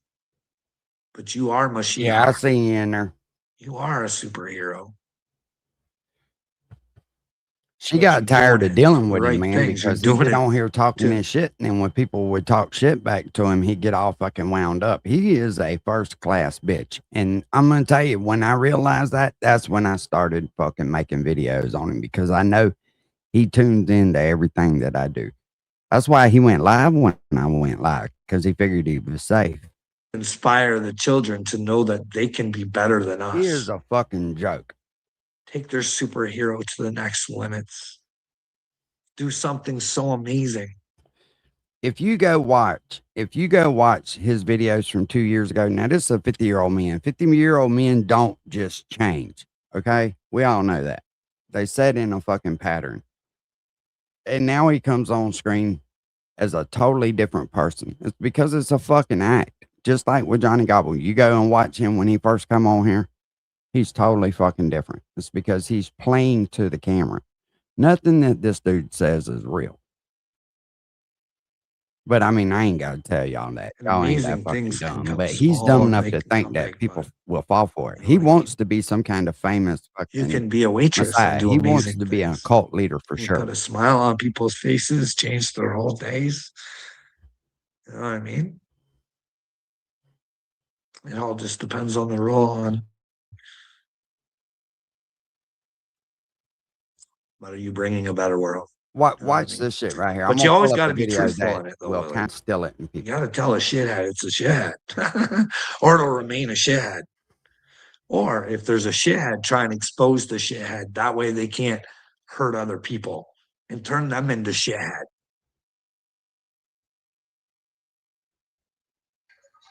Beauty. Now watch this shit right here. People are stupid. You're not on my level. Tracy, if you end up watching this, why don't you see if it's a trick up church fucking thing? Because I don't know, it takes you to one that has like 3-point-something million subscribers. Takes you right to his fucking channel that has all his fucking videos. What's going on, Carl? Want to come on in and talk? Talk about. Yeah. And I said, sure. And guess what? Guess what I got? I got a snapshot. I got a snapshot of being timed out. Yeah, shit. Smack you in your fucking face with your own fucking dick. Yeah, Keep are my you? motherfucking kid's name out your motherfucking mouth, or I'm gonna stick. Dude, I don't know your children's name. All I know is the 4-year-old is way fucking smarter than you because you told me so. That's it. Don't What's know up, your Copper Top? children's names. You don't learn, do you? You don't learn because you're fucking stupid. You have no soul because you want to sell it to get some love from people. And it doesn't matter what monkey you got to play. You're going to play it Rocco. Hey, in the video after this, he starts going off about people using Bible verses against him. It was kind of weird. This is before he got on the Jesus kick. Rocco the monkey. Dance, monkey, dance. We're going to watch you dance, Rocco. Get in the fucking drain. Come on, man. Come on, man. Be a man. Get up on here. So he thinks There he's was no fucking trolling link in somebody. the He's Ignore You okay with Shit it. Turd. I went all through the fucking chat to look for one. There wasn't one. You blocked me from even saying anything. And that's when probably everybody started saying Hey, their this goofy motherfucker's got several different fucking TikToks, and it's weird. It's very fucking weird. shit. You're a turd, Rocco. I can prove everything, dude. Here's the thing. I don't delete. You do, you little shit turd. Oh, he hated them in this other one because they were using them against him. Because The shit now that he you was got trying to little say, me on your way he was side. trying to spin Now it. you got little Robbie as your mod. And ooh, you're coming to take me down with the little people. You're a fucking loser of the biggest kind. Go with the crowd, bud. Go with the crowd. Try and pick on what they say is the newest cow. Well, guess what? You're all cows. You're little buddy, little me. Because now you have a con enemy in me. Huh? You little shit turd. Little me, you are fucking so gonna be free. Oh man, when I fucking give you some of the trauma you've been fucking trying to give out to people, oh baby, like it is gonna be nice to fucking spread your demons back to you, dude. Your demons are gonna come flying back to you, and your head's gonna swirl, and it's gonna swish, and it's gonna go fucking bananas. Why did God pick you, little me? Why? Why did you come into my life? Why did God pick Did you not get any love? Because people like you are the most hurt, little me. Yeah, it's the demon What's coming hurting out you, of him, little Copper me? Top. He's I'm here to definitely help fucked the little around with people. something he shouldn't have. Can I help you? And look, I What's believe in hurting you, that little shit. me? I mean, I know some people probably don't, but I believe you don't fuck with Ouija board. You don't fucking, you just, certain things you just don't fuck with. Huh, buddy? Mama not give you enough love? Daddy touch you in bad places? I don't know, bud. I don't know your story. Yeah, Gina, I he's don't know live now. what gets you to hurt. Or he I've was. been trying to tell you mine, but you don't want to listen. But I'll listen to you, buddy. What makes you hurt, little me? Huh, little buddy? Huh? Your head's gonna explode shortly, and I feel sorry for you. I am your daddy, buddy, and you should probably never forget it. You're gonna fucking Look out, little beg me. He's bud. coming in your bedroom You're at gonna 3 beg a.m., me bro. to talk to you, and I'm not. I'll talk to you on the camera, telling you what a little fucking weasel you are. Yeah, Until because the that gets point some where it doesn't views bother you anymore. and subscribers. become a Remember, man. folks, he thanked little me for Becoming a doubling man his is sub count. accepting that you were a loser, and you can laugh it off because now you're a winner. But my hopes aren't very high with you, little me. A while ago, this motherfucker said, if they measured my brain, I was like, yeah, they have to come up with a new fucking method because that bitch is so small. You're kind of a travesty, kind of a waste of a human experience. You know what I mean? You're just so full of hate. Eddie, thinking you're smart. Go get all your fucking women or what.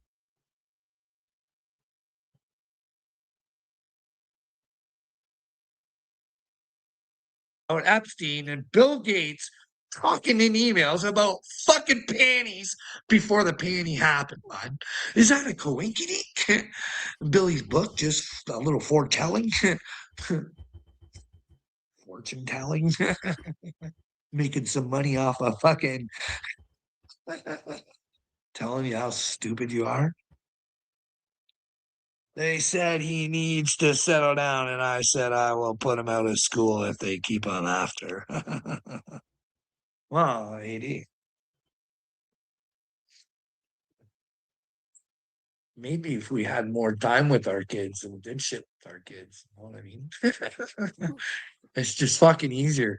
Fuck, I get her, Will. You in a bedroom at 3 a.m. Fucking Will, you are gonna look really retarded on this 3 a.m. thing. I'm telling you. I put it out there for a reason, Pumpkin. And you fucking off. Oh shit, I done back way the fuck up.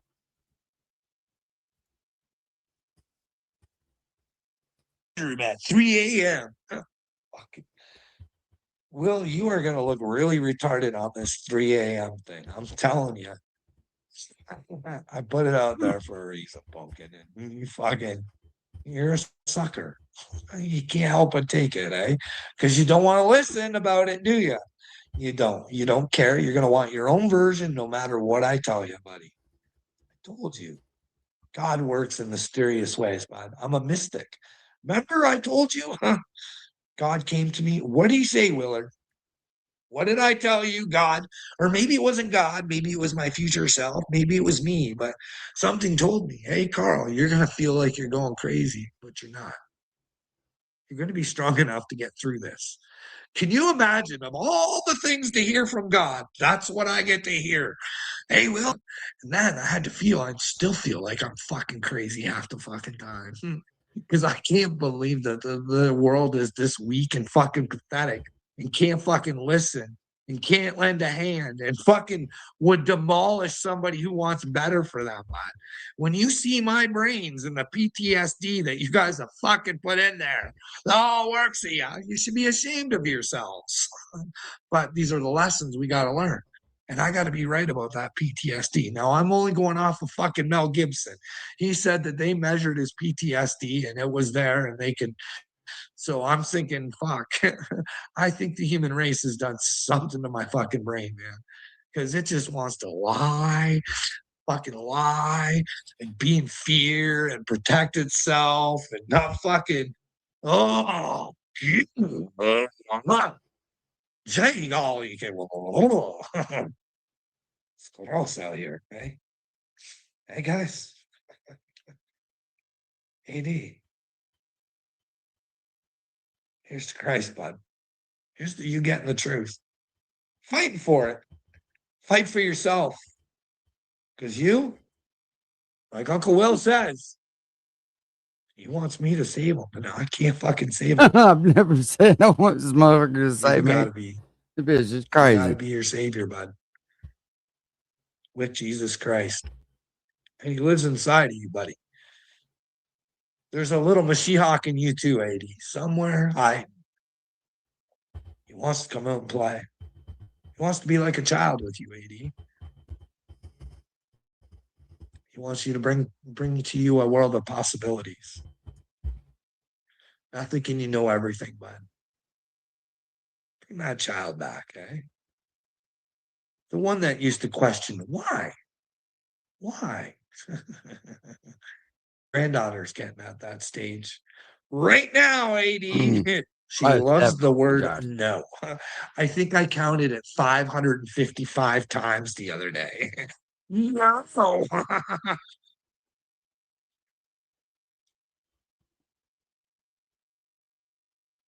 She has started on why. I've heard that a couple times now. I'm like, oh, why? Why, Papa? Has the wife come home yet? Dude, you got bigger problems than my wife, okay? You got your own problems. You need to save yourself, Wheeler. You know what I mean? Only my wife can save herself, and I'm scared for her like I am you. You know what I mean? Things are not always as they seem, Willard. Not always as they seem. You're going to find that out, buddy.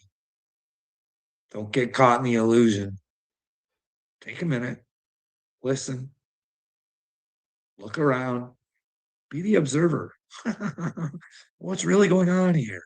Is this what's best for me? Because I'm telling you, if you're the observer, Willard, Go back and watch your videos on me, bud. Go observe yourself. You need help, buddy. You need big time help. You are mentally ill, dude.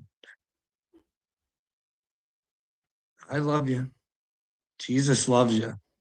But you gotta love yourself, brother. Give up the fucking stupidity, my man. Don't get caught in a cult. Don't get caught, nigga. Because I was gonna show you guys some cult videos of the one down the road.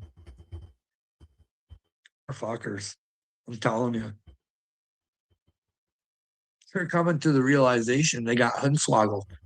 And they still want to be part of the organization. It's really fucking weird, man. It's really weird. It's really weird.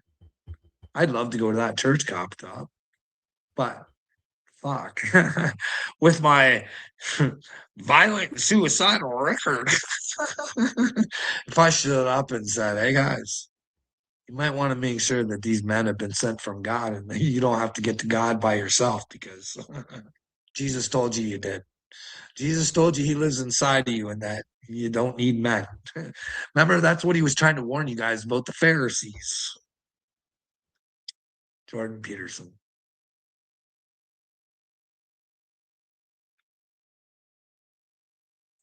A real wordsmith.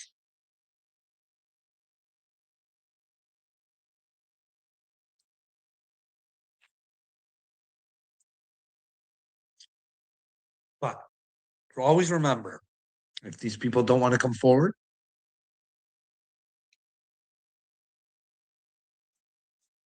Jordan Peterson will have to pay for his action on this earth.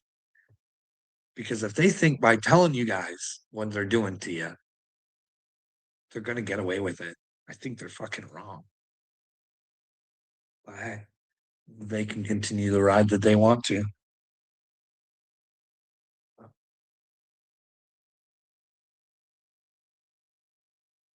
Who was it that put the fucking one of you guys put the comments in my comment section about evil and good? Yeah, you guys might want to think about the evil and good. I've said this many times, and I'm going to call this rolling. If you were to create a living being, okay, and you wanted that living being to love you, right? If you made a living being and you wanted it to love you, it really wouldn't love you if you forced it to love you, right? That's just artificial love, okay? Did you get that? So in order for you to create a living being that's going to love you, you have to give it other options, okay? Now, like Jesus says, they're going to spend eternity. The good ones, right? The good ones. The ones who want to live in truth. The ones that know that Jesus Christ lives inside of them and that they're supposed to stand up for the right reasons. So doesn't it make sense? Because God gave us free will. Or do we have free will?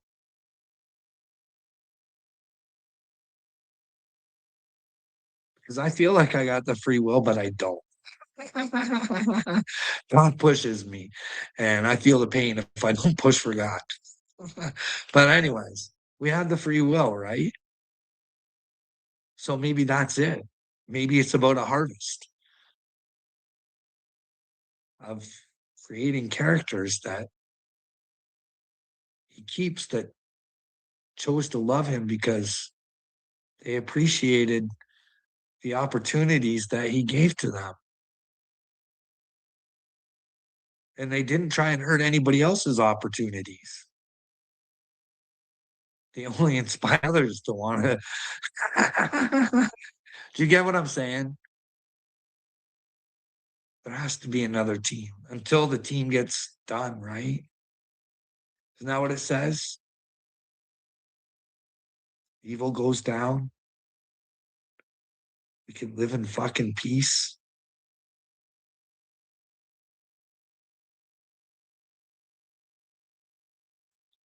Maybe it's the evil that we need come to God. Have that acknowledgement that, hey, we're not really doing things right.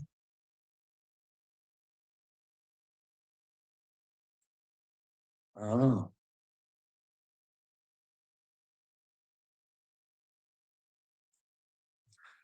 Would I have found God if fucking, like, I always had my beliefs, but not not without all that shit from work. You know what I mean? People lying and deceiving and cheating and that's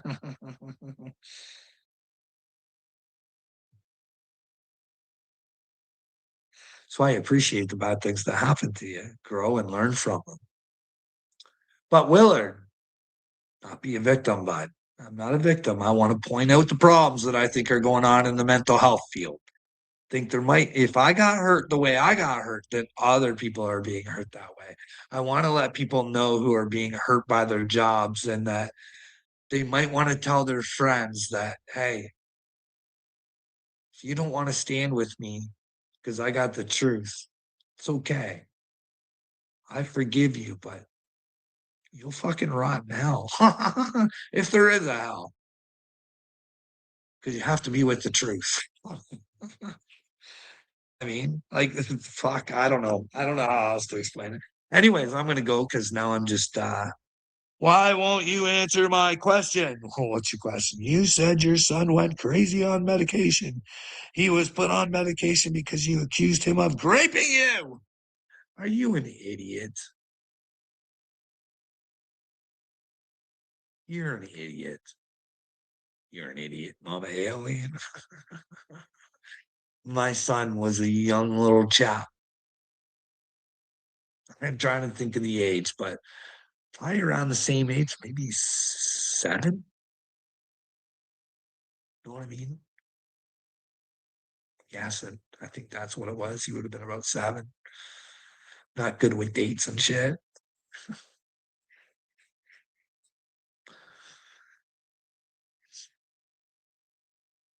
Yeah, 7-year-old kid losing his mind, not knowing who his mommy and daddy are, where the fuck he is, what's going on. Yeah, that was a good time. And then getting talked into doing it again. Fuck, unbelievable on my part. And again, Willard, stick around, bud. I made a lot of mistakes with my kids. A lot. But can't go back and fix them, can you? You can only try and solve the problem, and well, show my kids the problems that I caused for them, and hopefully they'll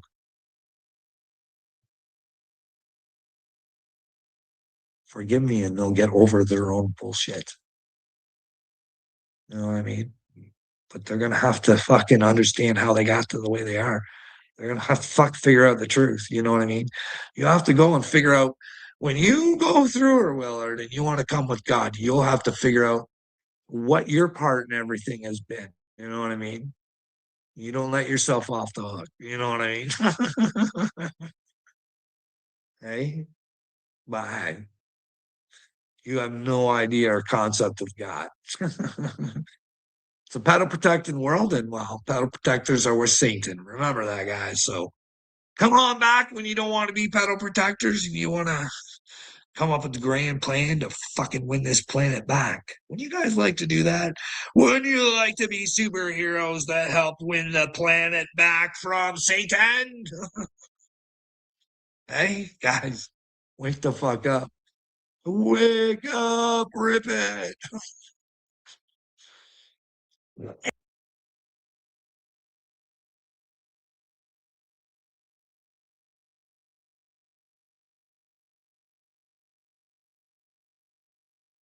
Of everything you get, motherfucker. Right here. Hey, this comment, I'm sorry to cut you off. This comment from Drew right here. That's what it's about right there. I'm proud to ask people if they know my old man. There you go. That's Hell what yeah. a father does. That's a legacy a father leaves. That's what he is. He doesn't embarrass his kid. He doesn't fucking put an albatross of a fucking reputation around his neck and leave him to fucking go on and carry it for the rest of his life. No, he gives him something to be a man and be proud of. Listen to what the fuck Gobble says about this shit. Listen to Johnny's fucking solution to all his problems. Let's let him fucking roll with this one. You guys, you'll get a kick out of this. I agree. I don't think he should be But participating. here, him and Rusty and Wade and all of them, they get together and they fucking trying to get my son to come up on a panel and talk shit about me. Yeah, like, dude, that's fucked up. You're fucked up when you're doing shit like that. When you're going into, Yeah, taking it past YouTube. Nobody's trying to get him up on panel. Yeah, that's some bullshit. Like, Yeah, I'm not. I don't. He got bother past the guy. YouTube. This shit's on YouTube. He Yeah, he's on YouTube. Well, Gene is clearly, he showed that he's not an intellectual. He doesn't have a bachelor's degree, that's for sure. Oh yeah. But yeah, that whole thing. But Johnny has a solution for what's going on with his son. Just wait. YouTube shit. Like I just said in my live the other night that I took my monetization off. I turned it off. These motherfuckers said I was worried about making money on YouTube, and I turned the fucking monetization off. I ain't worried about it. I care less about money. What? You know what I mean? I care less about money. What's up, Shane? Let's somebody else. Yeah, turning that shit off made a big point, Dagburn. You know, and you know what? And still to this day, we're keeping up the good fight and shit. And it seems like every other day another motherfucker is born and shit that come at us, especially you, Dagburn, because you've been in the game a little bit longer and shit. But the only way to deal with this shit is to stand on this shit. We got to stand on this shit. That's the only way to deal with it, because every time we be quiet, we try to be peaceful, we try to do different content, they keep attacking and shit. That's why it's all the way up. It's all the way up. And that's all it's ever going to be, bro. It is what it is, bro. Yep. They try to get a reaction out of you, what they do, James. But you fall into it a lot, Johnny. Well, because I ain't gonna stand people's shit. I get. Fucking slide, just slow trolling him. Like, look, dumbass, you just fell for it, dummy. Dude, Look at you. Oh, you ought to roll that back, dude, and fucking clip that still and make a fucking thumbnail out of it. Dude, his face got all kinds of crazy. well, you know there'll be a bunch of other shit. What's up, Sasquatch? How you doing, man? Oh, yeah, this good shit. He's still you ain't gonna believe his solution to everything. This fucking, it's coming up. Let him fucking finish vomiting. Get it, but you fall like I don't. You take the bait all the damn time, and then Sly, he's talked a lot about you, Sly. I don't get. Quit trying to stuck all the problems in the chat. It's the fact. It's the fact. Shut up, Jay. You're trying to cause conflict is what you're trying to do. You've talked shit on everybody, Johnny. Bro, I'm smarter than you. You're smarter. Smart, bro. Okay. I am smarter than you when it comes to the streets, bro. I know and Merle's thicker than a Snicker, so what's that got to do with anything? Bro, you're ugly as a motherfucking. You're ugly as hell. Oh, you bitch ass motherfucker. Hell, bro. You're fucking ugly, bro. Johnny's smarter than people that have their shit together and have a career. And, you know, clearly, Johnny is standing outside right now of Section 8 housing that he can't afford to pay for because he's such a smart and successful man. Let that sink in. Mm-hmm. Bro, fucking, you're on. That's why you don't I'm never an show your alien. face. Yeah, I'm an alien. ET, right? That's why you don't never show your Yeah, face. extraterrestrial. Yeah, you sure are. You Shout out to sure Nobel. are. Damn. You sure You always are. trying to be a part of Don't forget Predator, too. Yeah, me Come and on. Johnny and Melinda, you know, have parted ways and shit. We've said. Don't forget used condom looking motherfucker. Yeah. Right, Butch. Right, yeah. Yeah. Oh Lord. Go ahead, Sly. I just wanted to say and we Johnny have are our what? issues and shit like that, and like. I ain't even gonna get on the end of that here. Yeah, I don't want to either. That's why. Oh, why don't you want to get into that there, Johnny? Wow, what could possibly be said that you wouldn't want out in the public eye? Gee, was it the shit that I played on my last live? Where you were hitting Patty up for $1,000 a week on Cash App? Could that be that shit that she was talking about? We don't want to get into that here. Real selective about what you want to talk about when it comes to the dirt on your ass, ain't it? Boy. How convenient. Why wouldn't you want to just get it out in the open, right? You're a truthful individual, right? Everybody can trust you. What a fucking sappy sack of shit. I'm not. This isn't the place. This isn't the place. No, it ain't. No, it ain't. There's shit like that, like the shit going on between me and you, Slice, some type of shit that fucking should be fucking handled behind the scenes and should be talked about and squashed and fucking and went on. Absolutely. You know, that's the way it should be. Yeah, because it don't look good. How the fuck That's did we get why. on that? Because it's probably. Sorry about that, y'all. I had to deal with somebody out in the driveway. Holy shit. How long that been running? Probably going to border on criminal behavior. That's what's going to come on. You don't want to put that out. You know, let's do that behind the scenes. We don't want that shit out there. Oh, yeah. That So- motherfucker is exhausting on the brain, bro. There you go, Seeper. Yeah, that's demonetized. That's what I thought. I don't think Johnny can't afford to walk away from any amount of money at all. So yeah, we figured He's still oh shit. All right. that, but I appreciate you putting that in the chat for us, man. There you go. Diane Draper, his extortion. Yeah, remember I remember something about hush money, right? And then he again accused the Upchurch family of federal crimes, big federal level crimes. So there's a video that I have on a loop that's on Rumble that led up to this live where Johnny says, I love Ryan's Rusty, going man. to be I really investigated do. by the Rusty's feds a for that fucking reason. good. So the proof's out there. Rusty's a good dude, man. You can't deny it. But now, Rich how too. the, Rich how good the people too, tables man. turn. Johnny's going to be the one in court under a fucking microscope. So, and I'm going to enjoy the fuck out of it, man. Hopefully you got enough time for our court case, Johnny. I know you're going to be busy, but I hope hopefully you guys can fit me in. You can fit me into that because I'm looking forward to it. Rich, good people, man. So. That's what I thought we were like just squashing it and just going our Bro, own way. you That's are what I one to thought we call were doing. somebody a loser. You do realize that you live in the house all fucking day, right? Preaching to people about shit that you know nothing about, pretending to save the kids and the care, and won't do anything. Jesus Christ. You really are lost, fella. Doing, but then Yeah, Just stay out of your kids' room at 3 a.m. I see you got some key words blocked and in then your you were on anonymous dude's in your little panel, and settings. Melinda said some shit about me relapsing, and then that's when I went off. Well, yeah, I understand that. I understand. I mean, we're just, So, but yes, Look, but bro, I get, for you a know, man who don't want no conversation, you sure do pop in, don't you? It's all right, Carl. Nobody gives a fuck about your problems or your mental illness, homie. we're doing the back and forth. yeah, It's all we on don't you. need to do that. We may not. I will say this, though. You said something about them measuring your brain. You do realize that they'll have to come up with a new method to do it because your brain is so small. Like each other, it's fine, but I'm not gonna sit here and fucking drag on you and drag on you. Oh, You've I got ain't enough of that shit. That's what I'm trying to say. Lots of dealings. I'm Lots of I demons. can't support. I just, as much as I. Shout out Iceman. Yeah, shout out Iceman. All 58 want to get on charges. there and I want. That's why I love JM, dude. He's like, shout out Iceman and all 58 of his charges.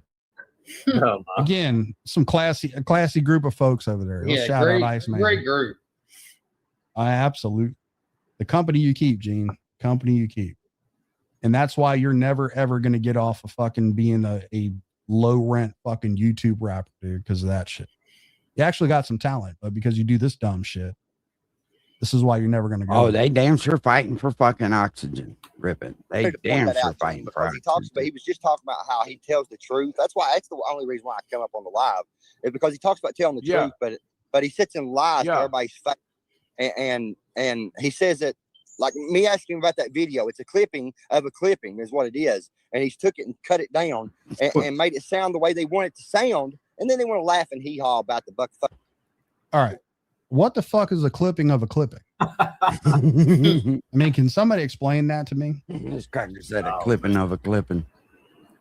I don't know. I don't know. I mean, that sounds a little crazy. A clipping of a clipping. Right. And this is the one that he gets really worked up about. So tell me how this is a clipping of a clipping. I'm not even sure what to fucking make out of it. So here we go. I will suck your goddamn dick. I will suck your goddamn dick. Okay. So how, in what context is that ever okay? And how do you clean that up? I mean, okay. So at what point do you put those words together and use them in such an affirmative way with that much excitement in your voice and it be not what you say it is? I mean, how were you taken out of context? Please explain that. I mean, here's the easiest thing to do, Mr. King of Dirty Delete. Show the before and after of what really happened instead of, denying it and accusing other people. I'm saying that these are your words and it's not just one. There's multiple instances of this. I mean, how in the world do you justify this? I mean, if you're not a cocksucker, for fuck's sake, dude, you got all kinds of evidence saying that you are. And I mean, it's 2023, man. It's kind of accepted in some circles. But I'm just saying, you put a lot of energy into, all I'm saying, look, dude, just put the video out. Show where this was done. I'm listening to your words that fell out of your yellow ass face. And you said this shit. Okay? You said it, man. Exactly, Jack Rabbit. I just do this shit to hang out, man. I've sucked dick for motherfucking dope. Okay. Again, in what context was that being used and someone took it out of context? He doesn't even understand what he's doing to that baby, man. He really don't. Or it's either that or he don't give a fuck. One of the two. Yeah. I don't know how in the world you could say those words and then blame someone else. It's just, I mean, look, I'm open to hear this story. I'll keep an open mind, I promise. Defend yourself by all means. It'll come up in court. We can look. I'll bring the clips to court. We'll talk about it. And you explain what a clipping of a clipping is. This motherfucker. I mean, you can get a high-powered fucking public defender that does civil matters, and you guys can go and fucking work this out. And I mean, I'm looking forward to it. Clipping of a clip. This was the good old days here, wasn't it? This fucked it. I don't know. Did he was saying somebody fucking done something like that for dope and or done that type of shit, period. You know what I mean? I've been dude. I've been seeing this. I've seen those videos and shit. That's why I'm glad you did pop up to clarify it. Because he was making a lot of different. I kept hearing his name, Rusty Truck, and I kept seeing he was tied in a 12-point. So I was going 12-point shit. 12-point went on his show one time, and they were talking shit together. You know about Rusty? Yep. Yep. I know about it, but I didn't. Johnny, you're free writing 21, right? So you're able to do YouTube and whatever you want. You're grown. You're an adult. Dude, your voice don't match your fucking little ass. Right. So why is your son not able to be an adult and be on YouTube? You don't want him on here? He's allowed to have. So you all are fucking what y'all are trying to do is bring him in. He's rooting for the wrong guy. What you're all trying to do. That's Now, how could your son cause drama if you're I don't- such an upstanding fucking father? That's all I'm wondering. I could put my son on YouTube right now and wouldn't worry about a fucking thing he has to say. Make that make sense. I don't even know your son. Being on YouTube. Don't give a fuck. He's got. I don't even know him. He's got YouTube videos. Yeah, they don't even have shit to do with Cameron. Like this other shit don't have nothing to do with Cameron, but they're trying to pull him into it because they think it's going to affect him type of way. That's the only reason why they're trying to do it. I know, but it's harm. It's just harming the whole. It's harming the kid, your kids the most. Yeah, that's what I'm not okay with. Yeah, and what I said, and I did say it, and people fuckers can say what they want to.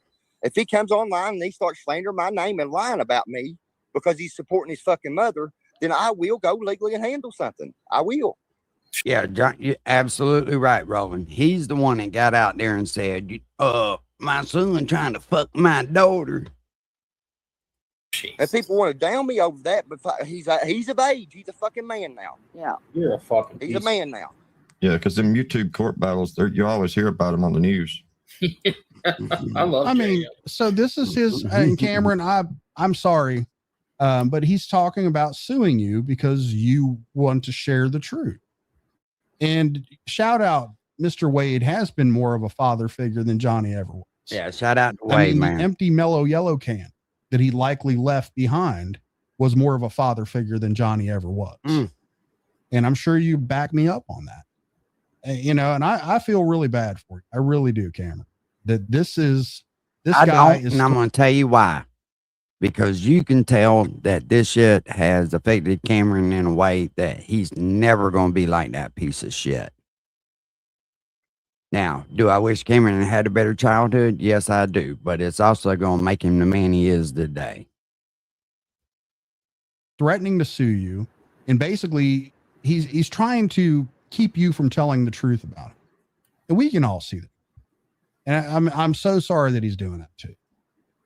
But again, I mean, what kind of guy talks about suing his own fucking child? He's a piece of shit. Hey, I'm gonna be honest with y'all. I got Cameron on the phone one day and I was like, hey buddy, look, I've made about $60 talking shit on your daddy. And I want to give it to you. He's like, Uncle Will, I appreciate it, but I don't need it, buddy. I had to talk the kid into giving me his cash app where I could send it to him. That's more than fucking Johnny's ever paid for child support for him. Fucking ridiculous, man. Why? Because he wants to tell the truth. I'm sorry? No, he's just on there. He's like, some people might judge me for it. And it's like, yeah, dude. Well, yeah. Fucking do that. Well, you know what's funny is 10 minutes prior, he was talking about he's just a kid. He this and that. Adult. He's being influenced. And then all of a sudden now he's an adult and I'll sue the shit out of it. That's a very valid point, Rich. He was on there saying before, and Sly was playing with him too, going, well, they're involving kids. And then he's a man. I sue him if he tells the truth about me sucking that man's dick. So now whenever it fits his narrative, you can be a kid and a man. They gone, mama. So again, no consistency, no class, not a hint of a father figure ever. Again, Cameron, I'm sorry that happened to you, but if you follow Wade's example of how he conducts himself in life and use that, it will benefit you. Shout out to Wade. So poor fucking Johnny. We'll hear a little bit more of this. Shut the fuck up, bro. No, you did hear about Tasha K getting sued for $3 million by Cardi B for slanderous that shit. She said that Cardi B had herpes. Cardi B showed her STI paperwork, said she didn't have no herpes. She sued the fuck out of a YouTuber for $3 million. That actually happened, JM. You're a stupid motherfucker that doesn't know anything about precedent. Think of precedent as the leader of this fucking country, you jackass. Bunch of celebrities suing each other is not the same as some people nobody knows. It's like what Ryan, do you mean? These are two people. One person lied on another person, and that. All right. So as soon as he heard $3 million, you go, Ryan. Right. Yeah, that's immediately what he thought of. $3 million. Oh, hell, Ryan's got to have that. Ryan. Oh yeah. Fuck it. This is so you really think, I mean, I hope my fucking court case gets with Johnny makes it on what's the tabloid channel? TMZ. Court TV or I hope TMZ? it's on TMZ. Yeah. Rusty Truck being sued by the one from Johnny Gobble. Oh, this is fucking ridiculous, man. See, Dark Messiah's out here trying to get sued, saying Cardi B does have her. I don't know that. I'm not even sure. I'm not even. I know what a Cardi B is. That gave me a great idea. Okay, sure. Somebody should start a YouTube court channel. And, you're the judge and people come to you with their YouTube grievances and you handle it like a court. Okay. That's too fucking serious. Yeah, but I mean, dude, there's no standard to hold yourself. Fucking kangaroo YouTube I mean, court. for fuck's sake. I mean, you'd have to just like, I mean, there would be like group execution. There's no way to fucking. I mean, you'd have to. I mean, how are you going to control this shit? It's okay, Rick. I'm good. Oh, Yeah, well, for what? 5 minutes? They Maybe the did go channel come crazy back? about that shit, didn't Yeah, but people did. I mean, how the fuck are you gonna make them leave? they? Hey, and you know what's crazy about all that? Is Johnny was bitching about people not feeding the homeless. Let that fucking. I didn't say it was a perfect idea. Hey man, All I'm right. just saying. All right. I think a more tangible, like penalty would be like, okay, you can't do drugs on a lot Yeah, that's reasonable. to some people. You can't snort CBD on a lot anymore. Fucking snorting CBD, dude. Oh shit. CBD flower at that. He said, I made him look real dumb, y'all. I made Powerpuss look dumb. That was a CBD grinder. I was on there snorting CBD. Dude, you I got, wasn't there's 8 Power Stroke wives now. Yeah, I think. Look, okay, I'm getting old. I'm gonna need a cheat sheet or something to keep up with this. What the fuck? Mormon. I have Oh, Power Stroke's a fucking Mormon. Yeah. Better get an extra job, all them wives. We're gonna have to get into I'm it. not Hey, shout sure out who to that Miss is, Power Stroke, to man. be honest. Okay. Sure. Well, I mean, you're a busy man. I understand completely. Yeah. Okay. Shout out to Miss Power Stroke 8 and 5 and 1. I think she might be in here too. I don't know. Shout out to all of its Power Strokes. Just for fuck's sake. Christy Ant says, "What about my right to sue Johnny for making me stupid by watching his video, guys? What about my rights? What about my rights?" Fucking. I don't think your rights matter anymore. The only rights that are going to matter to you is the fucking two-lane I'll be right back. highway. I'm going to That's make me a going pot to of be coffee. that prison purse of yours once you get back to the inside. There'll be lots of coming and going in that thing. So, Never mind. I know who number 8 is, but I can't say. gotcha. All right, we'll get a little bit more of this. Like Johnny lives in a town where they don't even know who he is. People at Dairy Queen don't even know who he is. What are you talking about? Fucking people know me in my town. He's offended by that. Like JM points out and says, "Hey man, these people really don't even know who the fuck you are." He's like, "What are you talking about? What are you talking about? I shit up the whole town. They know who I am. I'm a local celebrity. John Holbrook knows my name." Shout out to John Holbrook, by the way, for transferring the fuck out of Paintsville, so they ain't got to deal with this. Dude, this fucking idiot, dude. He's over there starting a conspiracy in his town. John Holbrook is under investigation, y'all. So how does he move jobs while under investigation? Right, dumbass. Oh, You're could fucking be. idiot. That's what he said Maybe about. people at the jail.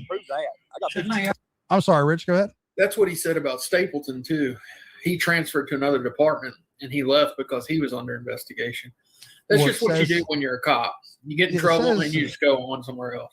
Yeah, it says in the song that he's not a cop, and I'm going to go with that being the definitive source. Well, Do you have a more reliable source? yeah, I mean, I was told he was a police officer. Okay, well, I think you're a liar. Okay. And y'all are jealous of that. Y'all are jealous of that. Obviously, you're one that's That's jealous Mr. of that. Paintsville right there. You come correct. Jesus Christ. Is this guy fucking for real? Hell no. That's Mr. Paintsville. Shit. Oh, man. You come correct. Fucking Whoopi Goldberg up there. That mother, Jesus. Yeah, Whoopi.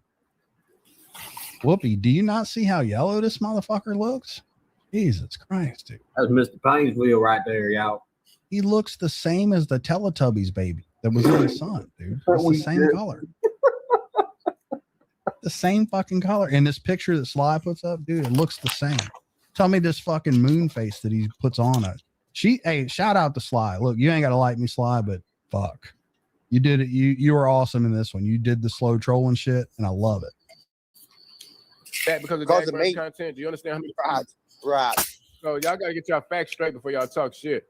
Yeah. Tell them. Dude, yeah. That happens that way when you tag up church and Creek Squad and everything.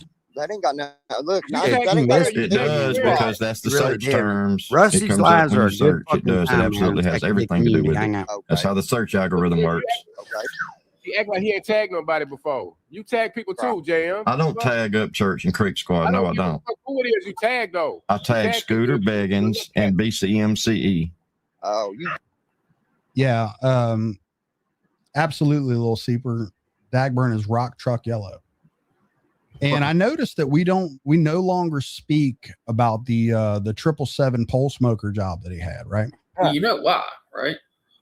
Fill me in. Well, it's Nope. been raining in Nashville ever since Johnny got that job. Hey, it was sunny as you're fuck. right. It was Ms. just lighting Tina. up He his. will go out of his way not to say something if he don't know it to be 100% fact. If Rusty tells you something, you can fucking bet on it. Beautiful complexion. He doesn't respond See, out of that was fucking, non-working hours. anger As soon as the or- work starts for you know. him, it starts to rain, and they don't. Those 777 rock That's why I trucks don't listen to work in Rusty rain. so much, man. I may not agree with some of the things Rusty say, but I still take his point into consideration. Really? Yeah. I don't know. Again, I think you're lying. Yes. You tag a scooter, a guy that went to my dad's house that's a convicted pedophile. Scooter ain't never been nowhere near. Little shit stir, you are not blocked. And I don't see any reason why I would ever block you. I appreciate all the little family.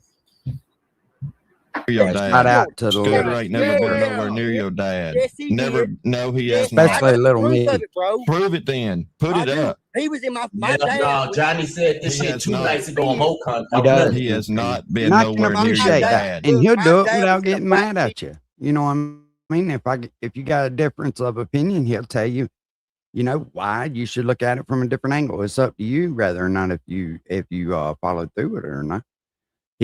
I wish Rusty would do a fucking like a radio show type thing. I would tune into him every day. He the fucking Scooter's fucking car. Bullshit. Nah, bullshit. Bullshit. I promise At the you same that. time, fucking my ex-wife was going. I promise you, Scooter's They're never been there. They was there together. Scooter and No, my they ex-wife wasn't. was there together. No, they wasn't. Yes, they was. You have no proof Okay, all right. at all. You cannot prove Yeah, that. he is Jack Yes, I Rabbit. can. You No, are you too, can't. bro. You for real. He too. admitted it. Even Scooter admitted it. Said he'd give him a fucking 6 beer. You got trolled, buddy. Oh, I You got believe that shit. Okay, yeah, somebody got trolled. They did. Oh, Johnny got trode. So Scooter Beggins did not drive from fucking Maine to goddamn Kentucky to give your dad a 6-pack of beer. Uncle Will's the only motherfucker that would drive from Florida to Kentucky to give your dad a 6-pack of beer and $100 for a fucking interview. So I could play the recording of you telling everybody that he touched your no-no spot just to get his reaction. Rich, do you know the backstory to that? I mean, I can kind of pick up what's going on from what JM was saying. No, but it sounds like one of those things, you know. No, he didn't. Scooter Beggins is the big bad wolf, you know, and you know, he could have played a troll like I'm in your fucking town, you know, yada yada yada. But JM, I believe what JM says and the fact that he wasn't there, and that it was in fact a troll. It was a tro. Yeah. Was there some booing involved? All right. So basically what it is they somehow convinced Fagburn that his father was in the back seat of Scooter Beggins' car for a 6-pack of beer. Correct. Wow. Okay, Johnny. You remember him saying, "I'm smarter than you, JM." He's very smart. He's smarter than JM, and JM's having to fill him in on a troll that he fucking to change the course of his life. His whole fucking life has been a lie to that point. Johnny didn't know. Oh my. I don't know why JM Holy stopped. shit. Just imagine. I mean, that's JM so in the fucked AM. up, dude. Johnny Whenever- said, I he used goes, to "I got tune in every proof." morning. JM goes, "No, you don't." I mean, for fuck's sake. Every time Johnny hears the word dad, he's got the weird taste of mayonnaise in it. Oh my! Oh, I just noticed on the live that you're replaying that Sly switched back to that picture of Johnny. Oh yeah. Fuck. Thank you for pointing it out, Rich. I missed it. But look at this fucking bitch right here. I'm so proud of her. She pulled this goddamn it looked like the Teletubbies baby.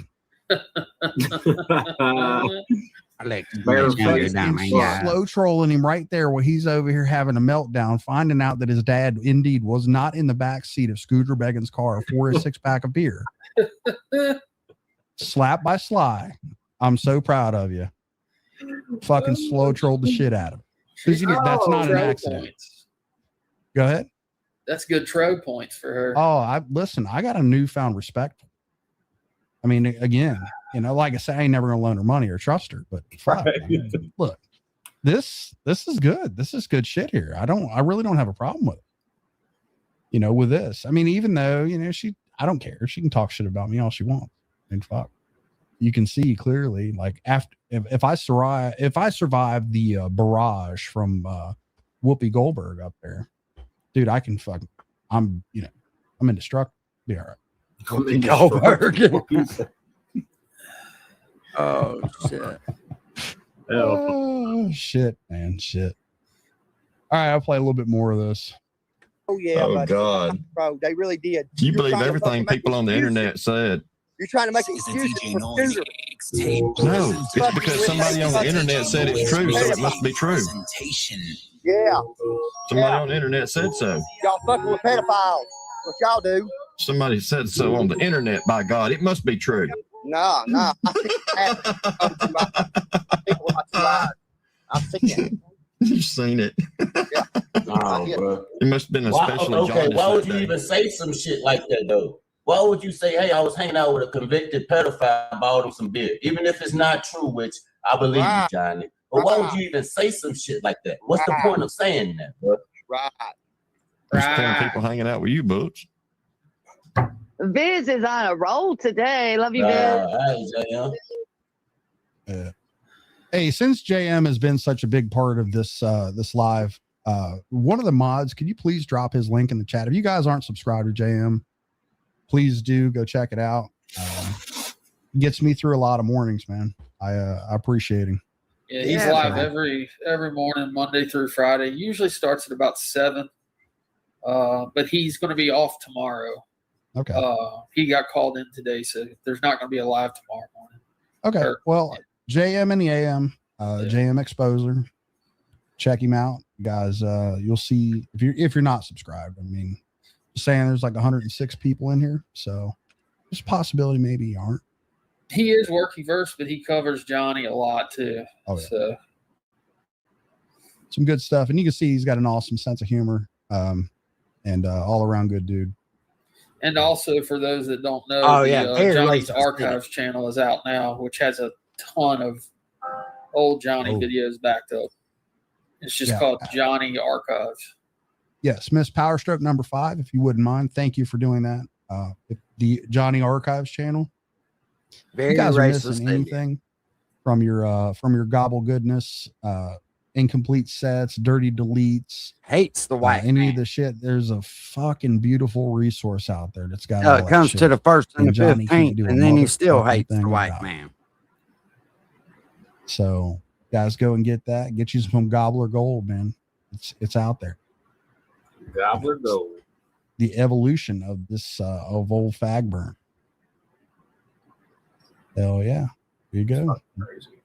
Vicky Newman. Awesome. And subscribe to Vicky Newman. Just, even if she don't put a video, subscribe to her. Yeah, shout out to Miss Vicky. There you go, Lord. Called you white bread in the comment. We'll get a little bit more of this. Did you call him Pumpernickel? Should have said, hey, Pumpernickel. Gene, you have a good day, brother. I got to go get me some cigarettes. I got to run down the store. Bye. Have a good one, Johnny. All right. Peace out, Johnny. Peace out, boy. Hey, I hit you on the back streets, Jay. Dagburn. Nah, Jay. Not you, Jay. You called him Bird. He couldn't hear me because my mic was muted. I wanted to tell him what was up and shit. I hit him on the back streets. Yeah, you hit him in the back He street, couldn't hear all me and right. shit. But anyways, Down man, the then I hear dirt. Square. Fucking Slap by Sly representing, weirdo. man. That old Gene's another fucking weirdo. You could tell he's a homosexual. Any man that puts fucking costumes and shit on, there's something wrong with him. Let's just face it, especially when you get 40 years old. He ain't out there tricking and treating. He might be tricking, but he ain't. Check that shit out. It ain't candy. She got the most flattering picture. Johnny all jaundiced up, no facial hair. Oh, Dude. And that's because she's getting along with it, right? That's awesome. Shout out to Slap by Sly. Fuck, go subscribe to her too. She's slow trolling. I'm proud of her. That's a good move there. So I'm not going to play any more of this shit. I don't want to hear no more fucking I don't blame you. or fucking Gene the burn victim. No shit. Gene. Yeah, that's about all I have as far as the coverage was. But as you guys can see, I had a pretty interesting morning, and I got a lot done today. Thanks to Mr. Rowdy Intercepts for helping me out. Sir, no problem. Very, very productive day today. I feel good about it, even though Anybody know what time Rusty's supposed to go live? So, feeling all right about it. Get to put a live together. Got a good crowd in here. 111 folks right now. Heck yeah. Yeah, Shake is nasty, man. Hopefully you guys were mildly entertained. I just think he hopefully eats the off rumble that thing went countertop. on. I know there's videos over there, even though I'm getting reports that people can't get to them. So we'll try to work the bugs of it out. Maybe it's just because it's so new. I just checked. I was able to get to the videos, and the live was playing over there from tonight when I checked it out. That's what I needed to hear, man. Thank you so much, Rich. I appreciate it. Holy shit. Rusty just put one up. Yeah. You guys got anything to add? We'll just find a spot. No, I'm just looking forward to these lawsuits and looking forward to this deep dive on books for Moses. Yeah, I'm gonna. Guys, you just got to know. It supported my drug habit. They did, guys. Boy, y'all will grasp at straws for anything, won't you?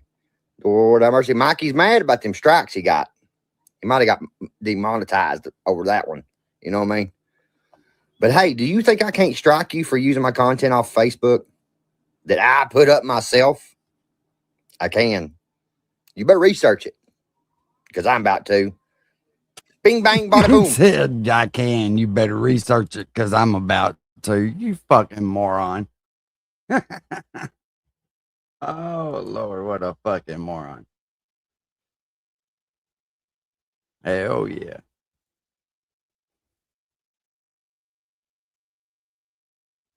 What a fucking moron. And only Johnny with the fucking windows to eternity.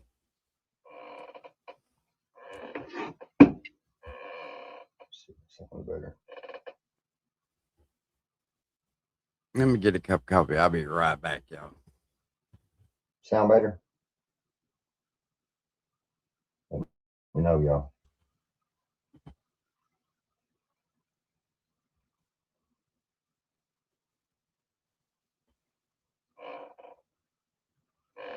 Very good. Very good. No, there's a lot wrong, Tracy B. It's fucking tired of two-faced shit. Tired of two-faced shit. Like, motherfucker, like, don't tell me fucking, God, man. I don't even want to do this. I don't even want to fucking do this. I really fucking don't, y'all. The fucking simple fact is, it makes them feel like they're winning.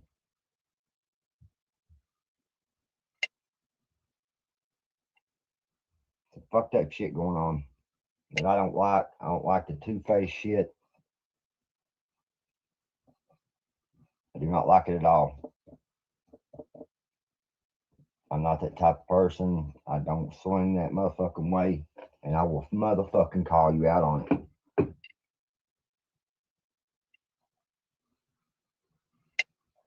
I mean, for real.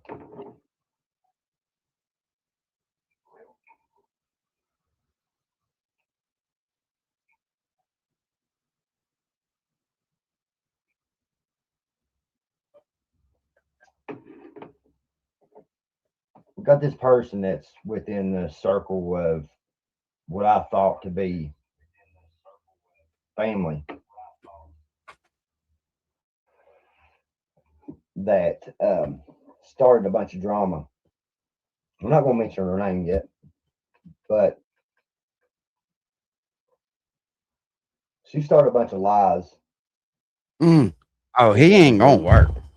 Saying that I had But then made again, a fake listen. account. Once you And sue that so much I would, from jobs, once you go, I don't know if anybody'd hire him because, like, when they do a background check, that shit don't go away. I don't believe, especially when you sue workman's comp. You know, insurance won't cover him anywhere. threatening her to make these group of people stop fooling with me. So ever since this has happened,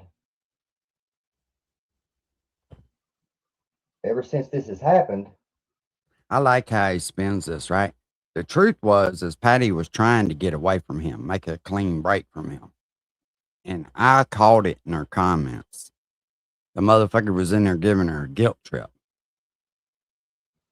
it's like the circle has completely the people that shouldn't push me away, Which is her fault for falling for his fucking little trap. But the person that's caused the issue and the problem, they got open arms for them.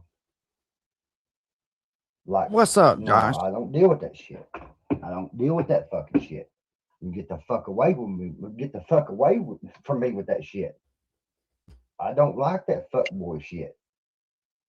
I don't, just because this person fucking knows a bunch of shit on you motherfuckers. Don't motherfucking, like, that's more reason not to fool with them. When they threaten you that they're going to hit you with federal get the FBI to come to your fucking house and shit. Like, what the fuck? And you're still fooling with that fucking person? This same person that lied to you and said that I had a fucking account, and if you come to find out that y'all say it's fucking my ex fucking wife, and it wasn't me all along, and it was a big clusterfuck for no fucking reason. Johnny, you got several fake accounts, buddy. Like, fuck that, man. Like,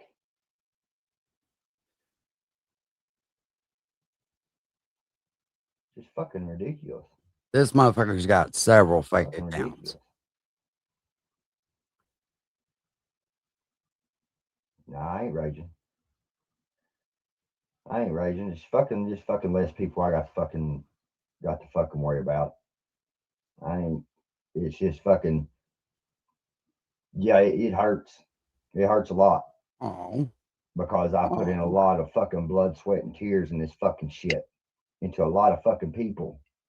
Blood, for them to fucking make me feel like you're stabbing me in the fucking back.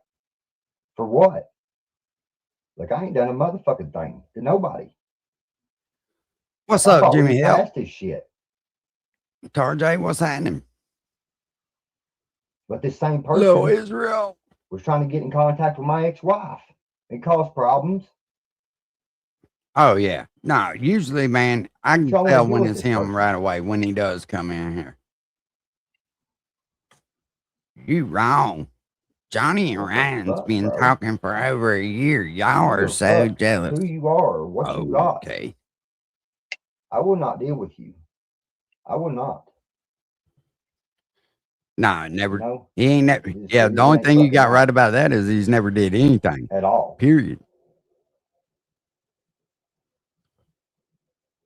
But I'm just very glad I ain't gonna say what I planned on saying. Like, good morning, Brittany.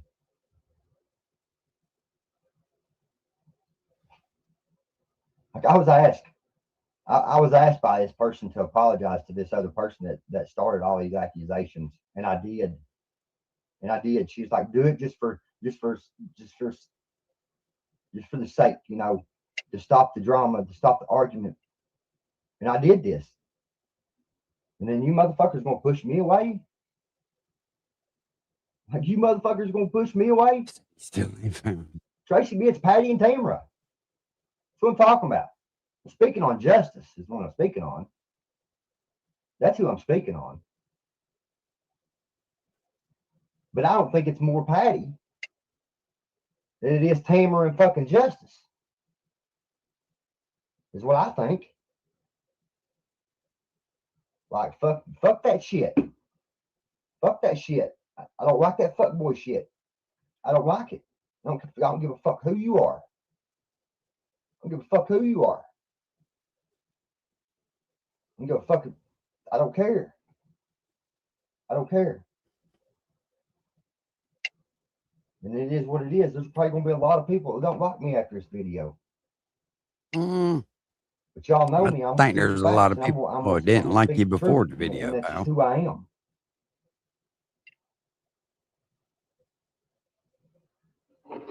Like there's been promises fucking made. And I feel at this point now, after everything's said and done, like why did Justice ever reach out to me? Why did Justice ever reach out to me in the first place? I never knew this woman. This woman reached out to me out of the blue and just started.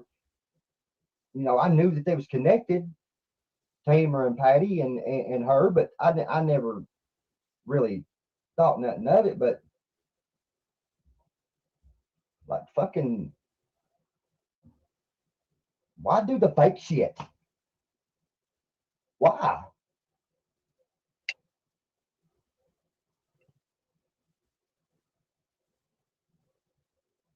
You know, I've got messages from Justice tell me not to fucking trust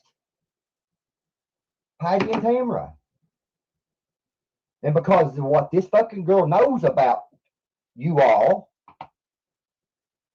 you want to push me away. Y'all want to push me away, and you want to say that you ain't. Like, I'm not stupid. Quit playing me like I'm fucking stupid, okay? Quit playing me like I'm stupid. I'm not stupid. I see it. Like, I don't need people like you all. I don't.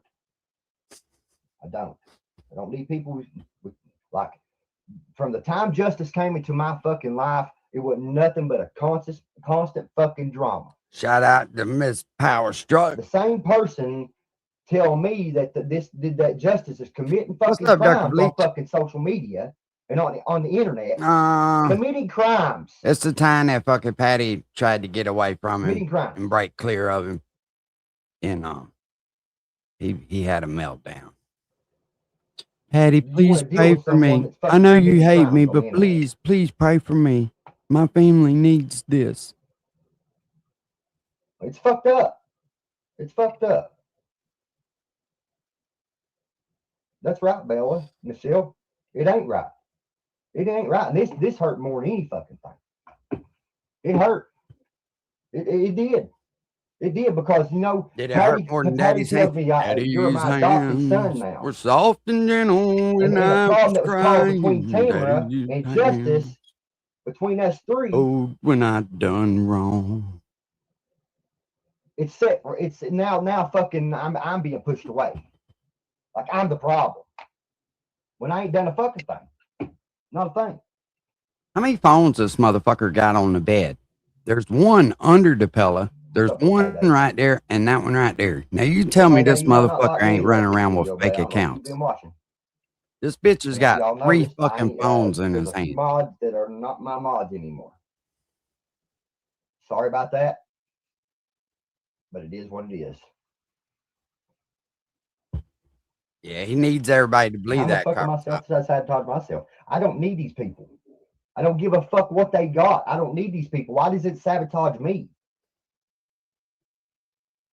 Ryan. Like really? Ryan.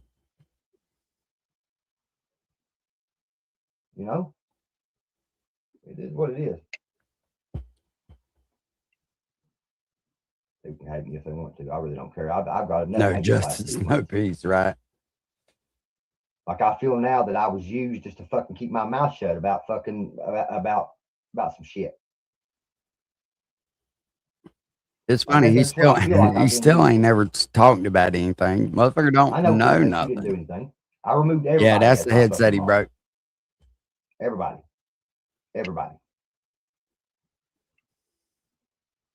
Bro, I wish somebody had that live where he was fucking, Gotcha was in his comments deleting and banning people. That shit was hilarious. Like I'm saying, I don't think it as much as it is Patty. I don't know. My ex-wife is going on live every single day and telling stories that she was told by people to do the shit she was doing, that they would pay her bond, that they would get her out of fucking jail if she ever went to jail for the shit she was doing, harassing. Like she was saying that they was laughing about it with each other, and then Justice wants to reach out to my ex-wife and talk to my ex-wife, and me telling her, hey, you can't do that. She wanted to cause drama, and I'm like, you can't do that. You can't do that. I got an EPO against her. That would get me in trouble. That would get me in trouble. Gotcha too. Man had him fucked up, man. Yeah, that shit was hilarious as fuck. That's the best troll that I've seen to date, was Gotcha Man blocking people in his comments when he was a mod for him. That shit was hilarious. Like I said, Creek Squad, I'm sorry, but I'm stepping out of it. I'm stepping out of it. Don't want no part of that shit. I don't.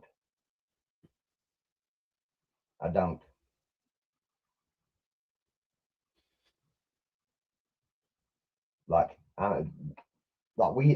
me being promised that fucking I was gonna be helped with fucking a business and this and that and this and that, and nothing never fucking happened. Right. Nothing never fucking happened. And I've sat here and kept my mouth shut, and I've not said nothing because I thought maybe, these people got a lot of fucking shit going on. I'm hearing from Tamara, they got a lot of shit going on. Tamara's getting threats from someone. I don't know who the fuck she's getting threats from. You would understand. We love you, Johnny. But you got to understand. We're going through a lot right now. I can understand. Everybody's going through a lot of shit. But don't fucking lie to me. Don't fucking lie to me. There's no reason in it. Just don't even tell me you're going to do something. Boy, he had his hopes up, didn't he? Patty tells me she's going to take care of the situation ASAP with Justice, but then you tell her you love her in the live earlier. Like, what the fuck, bro? What the fuck? Did y'all think I would? What? Patty, I'm not saying it's much as you as it is Tamara and Justice. I don't trust Justice. Backpedal. And I've said this to you all.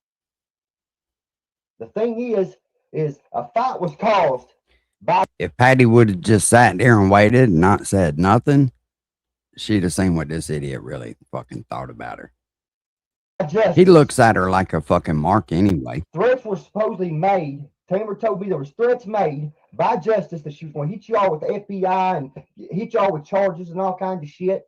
Caused a big uproar between all of us. And then I'm being told by Tamara that fucking y'all don't have nothing to do with this girl. And then she's in your live earlier. Like for real. Yeah, that's what's behind him, Copper Top. That's what all that is. That old fucking finger painting shit right here. Tamara needs to tell you the truth, Patty. Obviously, you ain't hearing everything. Obviously, you ain't getting the whole story. I'm not saying you hate anyone. I'm not saying that at all. That's what you can. You got through it though, didn't you? Motivated. You'll see. What I said is I don't think Patty's as much in it. You can buy them pretty cheap, bro.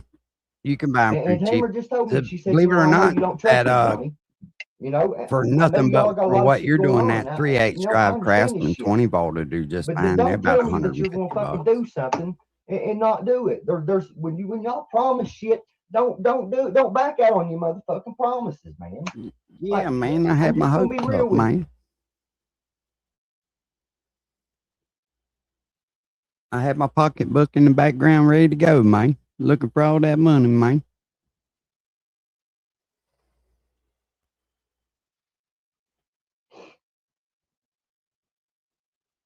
I mean, obviously, you didn't get the whole story. Justice caused problems. Yeah, Creek Saying Friday that I made a misspelled it. fake account threatening her. And Tamara got threatened by Justice, saying that she was going to send the law to fucking, that the law was on her way to her house right now to file charges against me for harassing her and threatening her. It caused the biggest fucking problem ever. The biggest fucking problem ever. And I see this girl on everybody's fucking panel.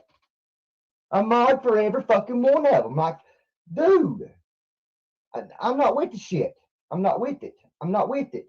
I'd rather not deal with fucking any fucking one. I told you all, I got problems, issues with trusting fucking people any fucking way.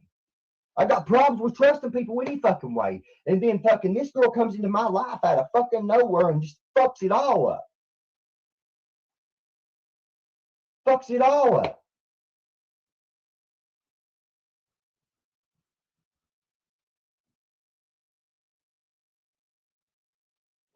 I don't know.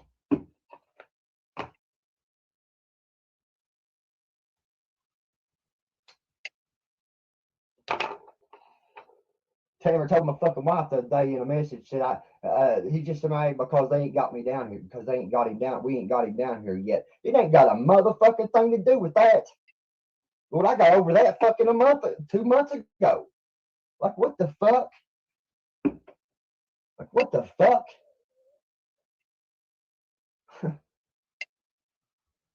I know these people are your right-hand men and right-hand women, whatever, but damn, man, I don't trust neither one of them at this point. I'm sorry. Patty ain't done a damn thing to me. I don't trust neither one of these two. I'm just going to be honest about it. Like me, don't like me. Gosh, that's what crackheads do, man. I don't. I don't.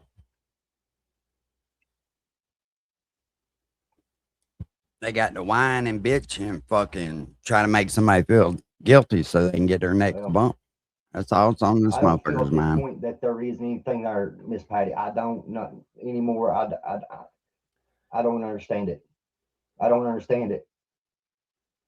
Like, have you reached out to me when there's people in your comment section telling you that there's something going on? There's something going on. Johnny's being different because there's something going on with him with shit. Like, people see it. There's people coming in and asking me, what's going on with you all, man? What's going on with you all? Everything was all right. What's going on with you all? Like, everybody sees it.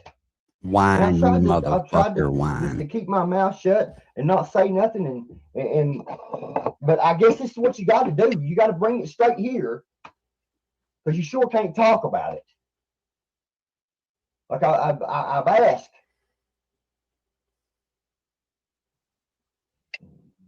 Well, fuck, Johnny, if you was as well connected as you claim to be, you'd have known what was going on, wouldn't you? You wouldn't have to bring it to the internet. Try to blow smoke up people's asses, try to convince them that you're all tied in. The lady felt sorry for you, bro. You're the stray dog behind the fucking Dollar General. I'm not saying we'll put anything. Look, I ain't trying to put anything. Just like I told Tamara yesterday, I don't want to put anything. Patty goes through enough shit. She goes through enough shit. I'm not trying to put her through any damn thing. But when you're sitting there fucking being two-faced, I don't give a fuck. I don't give a fuck. I'm not with that shit. I'm not with it. I'll call it fucking out, and I'll call it as I see it.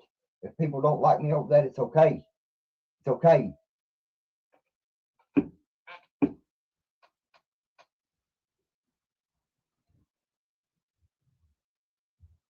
What, buddy? I don't want nothing from nobody. That's the problem. I don't want nothing from nobody. Now, didn't you just whine about not getting your business started at the beginning of this? Nobody. I don't want a fucking thing from nobody. I haven't asked for nothing from anyone. Lies, lies, all lies. You asked for money on several occasions.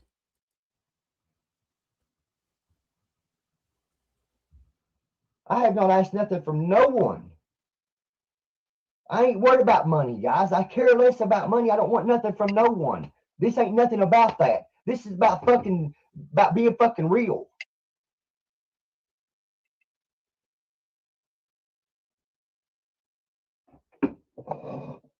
Yeah, I hate plumbing problems. Like, I ain't gonna bring this shit on here for especially nothing. if they're all cast iron. If there ain't a pipe. problem.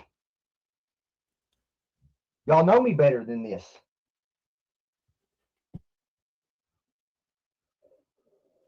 Now, just a minute ago, you said nobody I was was told talking to to you. apologize to Justice after the problems she caused. And I No, did. he didn't go to work. And then fucking, I get pushed away. Hey, Kathy, I know you remember this. He had an opportunity with a good job with benefits, insurance, retirement, all that shit. What'd he do? He sued him. That's the money that he's spending now.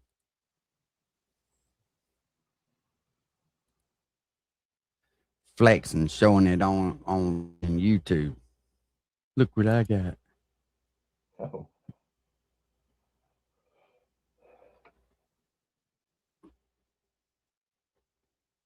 My gut's been telling me a whole lot of shit here lately, guys. And if anybody knows my gut, it should be these people, because I try my best to say, hey, watch this person, watch that person. They ain't done nothing but fucking serve for fucking months, and he put my channel to the side to build other people's channels, and you just get treated this way. Build other people's channels. Put your channel to the side. Yeah, right, buddy. No, I'm not overreacting. Progressive patriot? Not at all. Not at all. Not at all. Not at all.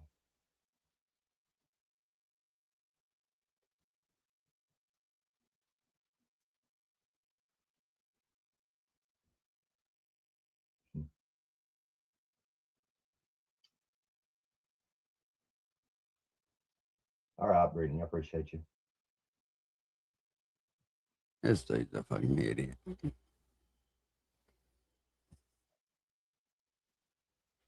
Yeah, I'm at the point where I'm about to just quit fucking YouTube and everything, guys. I'm about to fucking quit every fucking thing and just live my life. For real. I'm about to just shut it all. I am. We couldn't get I out am like this situation right here has probably hurt me the most in anything. Like, people call me a pedophile, didn't hurt me as bad as this. So your mama giving you away didn't hurt you? Merle giving them kids away didn't hurt you? But Patty fucking not talking to you for one day just fucking tore you to pieces. You know? What's up, Montauk? I'm just gonna worry about my family. I was worrying too much about people that I shouldn't have been worrying about and thinking things would be different. So this dude wouldn't know what to do, Shaky P, with some real fucking money.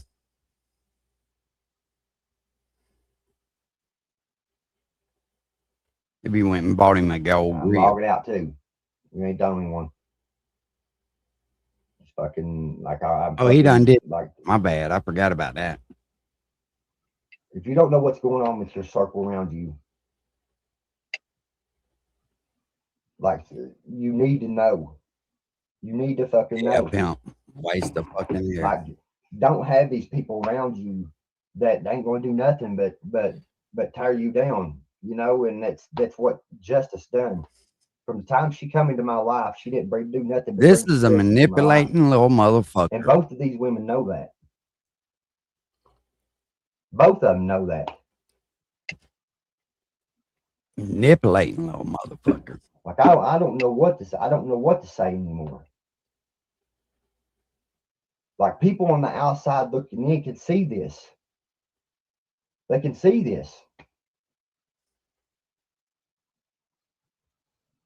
It's what I feel is that fucking, I don't know. I ain't gonna say no more. I ain't gonna say no more.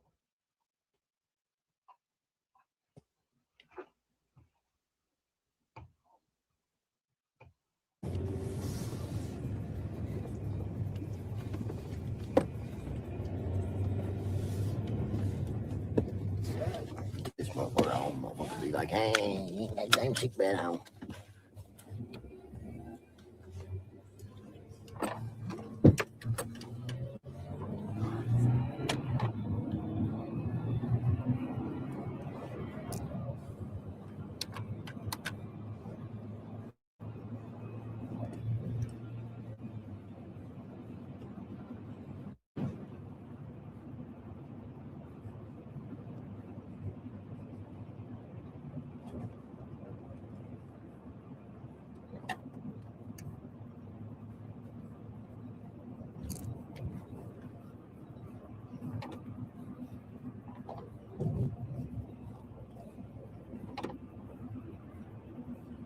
Got 2 in here.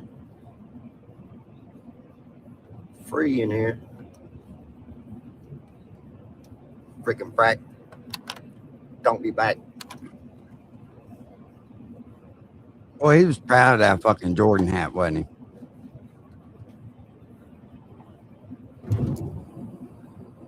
That's what happens, Josh, when you work 2 jobs, bro.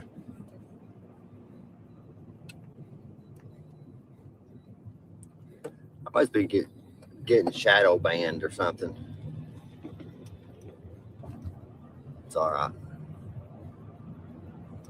What would they shadow ban this idiot for? They hate the truth. They hate the truth. They really hate the fucking truth.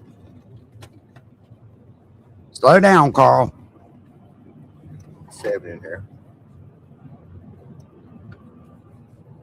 Before I go live for a minute with y'all guys. How's everybody doing tonight? Running out in town and grabbing something to eat real quick.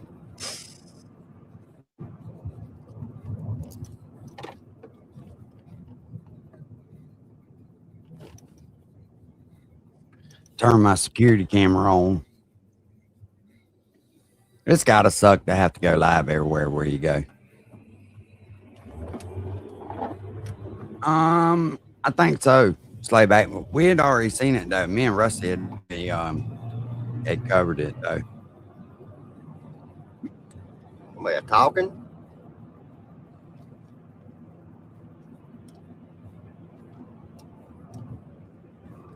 11 people in there. He's a fucking idiot. Now.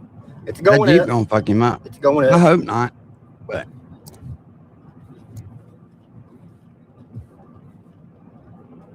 don't buy something you can't fix yourself. The fucking I'm seeing the fucking comments. You look serious tonight. Nah. Just making a trip into town to go get something to eat for the family.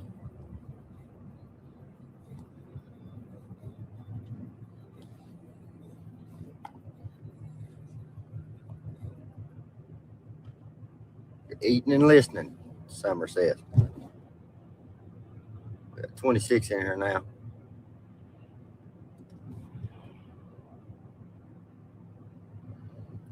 By the way, it's hands-free, guys. Hands-free. I ain't holding my phone, y'all. For all you haters out there. It's pretty bad, you know. I figured I'd talk to y'all a little bit while I was alone about a few things. Been different. He couldn't afford a real diesel though. He couldn't afford a Cummins or a fucking Power Stroke. I thought he told everybody he was gonna buy a Power Stroke. Didn't he say that a while back?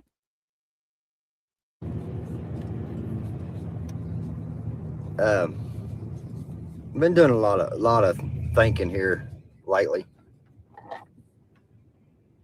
about getting on here and just speaking the facts about the whole situation with the police in my hometown, but in the situation, like a lot of people hating because I posted a video today of Ryan doing a burn right in the middle of my town. If I'd have done something like that in my town and the officers was there that night, I'd end up ticketed or in jail is what would have happened to me. Oh. Ain't a doubt in my mind that it wouldn't have happened. Oh. But not only that, is I wrote complaints on these officers that was there that night. Oh.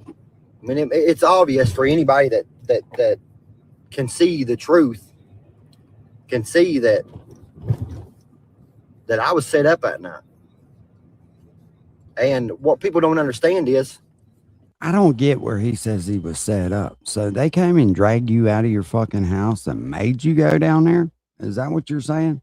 is I'm the type of person, I hold grudges about shit.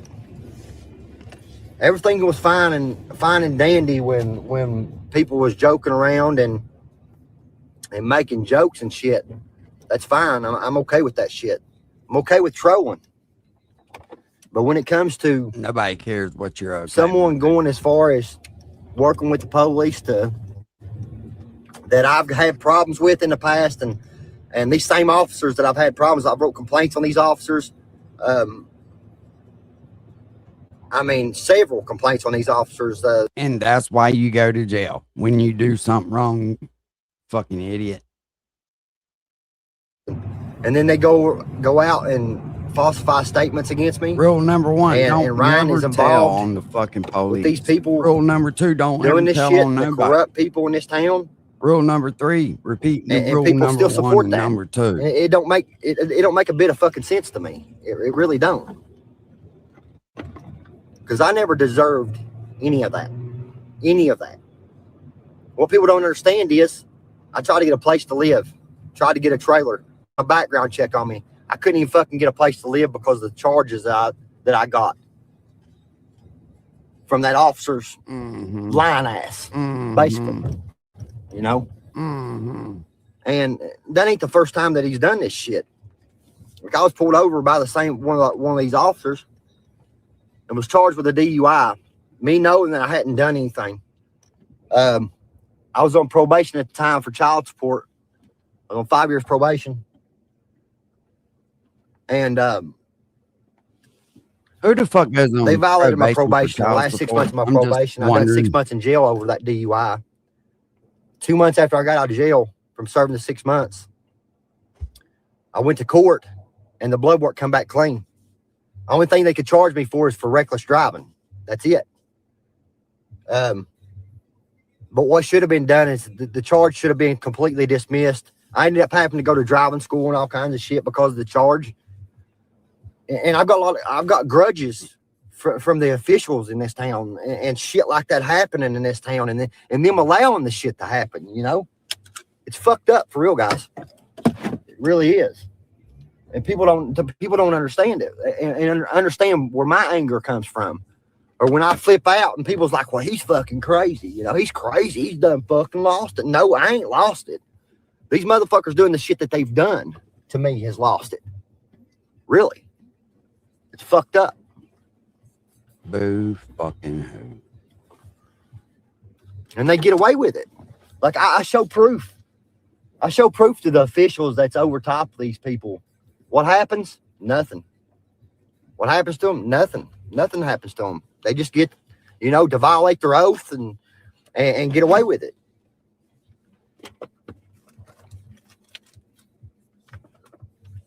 And people wonder why I am like I am, man, and why I don't like the police around here.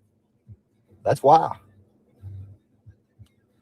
Been through a lot of shit in this town. A whole lot of bullshit that I should have never went through. A lot of people, you know, and it's made me look like a fucking a person that goes around harassing people when the cop's wife literally falsified statements. Falsified statements. Not once, but twice. That's the only way they was going to beat me in court. Well, I got enough evidence now that I could probably take it back to court and fight it, but who wants to do that fucking bullshit? Who wants to? I should. I should. One day, though, hey, Kentucky Outlaw, one day, though, Ryan will realize what he's done to me. I don't think he'll ever speak about it publicly, but I can bet you that I'll get an apology from him one day. One day I will. One day. And from the people, these cops around here that's done ruthless shit. Violating their oath daily. daily. Like I should love my town, but I'm at the point where I hate this fucking place. I hate it for the people that runs things here. The government, you know, people that works in the government field here. It's been ridiculous. I'll be right back, guys. Go everywhere and get this food. Y'all share it live.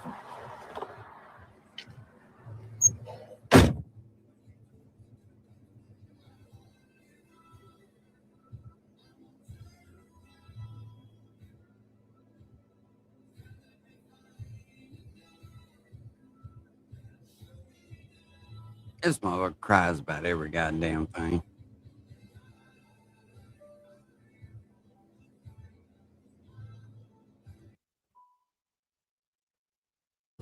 I couldn't.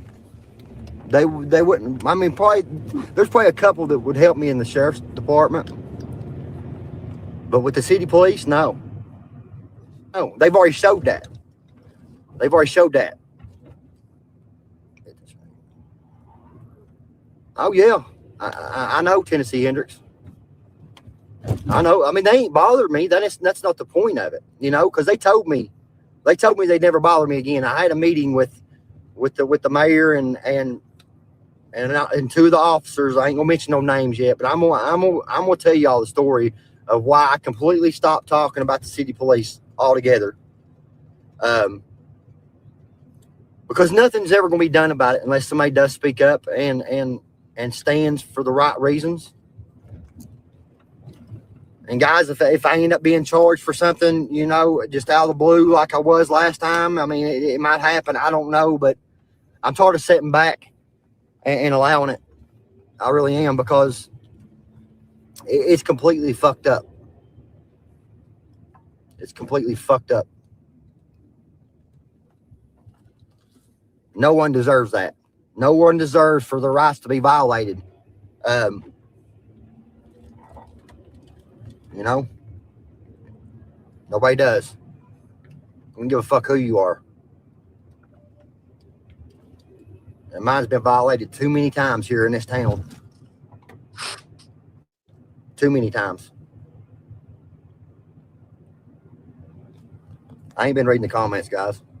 So, Kato, I can't while I'm driving, so I'll read them whenever I get to the house. Just go back up on them and read.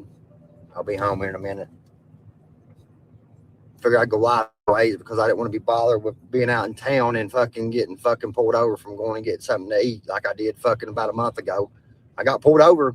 One of the cop that pulled me over. Y'all he meant live for he's a new security cop reasons. here. One of the cops that's been working here pulled up behind me also and told the cop to let me go. Tried to tell me that that my license plate wasn't illuminated. But luckily, I talked to the cop that told the other cop to let me go, and I was like, man, you're the one that told him to let me go, didn't you? And he said, yeah, I did. I said, well, I appreciate that, because we just went out to get something to eat. I stopped at a drive-through at Shell Station, the same Shell Station that Ryan walked into when he came down here. Stopped there, and my sister walked up to me. My sister's living in addiction right now, and she's homeless and all kinds of shit. You know, I gotta love her from a distance, you know, because I know how it was when I was homeless, and I'd get mad at everybody because nobody would help me. But it was my fault that I was living that way. It was my fault. It's still your fault. But I reach out the window and I give her dummy. $10 because she said she hadn't eaten nothing and hadn't had nothing to drink. That new cop drives by and sees her standing next to the car. You can look at her and tell she's on dope. She's on meth. So no sooner I pull out of her, here a cop comes down a fucking back street, and I knew he was coming to fucking get behind me and pull me over. And that's what he does. He pulls me over. And that other cop shows up after he took my license and shit and tells him to let me go. Like, what was the reason for the stop? You said my fucking overall license plate not being illuminated. Like, it's fucking retarded. That's what these cops here in this town does. They harass people. That's all they know how to do. They don't go by with nothing. This if they went by the book, little fucking bitch. There's no way they would have got by with what they've gotten by with. Who has their fucking what cop puts their fucking wife in a position to be charged with felony charges? Who does that? Who does that? Who does that shit? But I know one here in Paintsville that will do it. Put his wife right in the slap dab middle of it. Don't give a fuck if she goes to jail. Put her life on the line, whatever. He didn't care. He didn't care. Long as she fucking charged me with fucking something, went and lied on and falsified statements. It was okay. As long as she was doing something to get back at me. Because I was exposing him for his corrupt ways. That's the shit I'm talking about. For fucking life, Josh. It's always gonna be fuck that dude. Like, yeah, I can't even me and my wife put in an application to get a trailer, and they do a background check. They wouldn't even call us back because the background check come back about me. Well, if they didn't call you back, how in the fuck do you know that it's because it come back about you? Maybe they said, nah, these motherfuckers can't pay the bill. We're not going to let this motherfucker move in over here and then have to try to evict him fucking a month later. This dude's so fucking stupid. You didn't qualify, bitch. Like, you got to have a job. You know, a job. The one people ain't made it very easy for me around here. I mean, they make it hard for me. Bro, it's not easy. They know how to make it hard for me. But yeah, that's the shit. That's that shit that I'm talking about, guys. It gets ridiculous sometimes. That's all the fuck I hear out of this dude.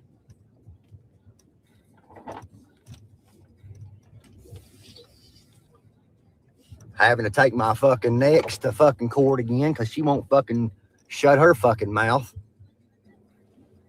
She just fucking leave my name out of her fucking mouth and quit fucking slandering me and lying to fucking everybody. I believe everything started with her over her saying that I'd slept with a man, right? Yeah. Well, she's going to be doing about 6 months to 12 months for fucking lying like that. So, see if she'll mention my name anymore. All you motherfuckers out there was coaching her on saying, go get him, get him, get him, get him. I'll pay you bond. I'll pay you bond. Get him. Tell us, yeah, just make some lies, slanderous lies up on Johnny. Let's do that. Oh, my God. Let's do that. Well, you're going to watch her fucking do some time over it. She still ain't did a day of time over it. Well, let's try this again, YouTube. Let's try this again, YouTube.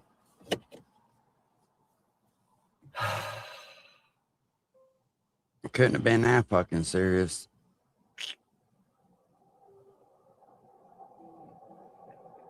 What's crazy is I moved from one area just to here to another building.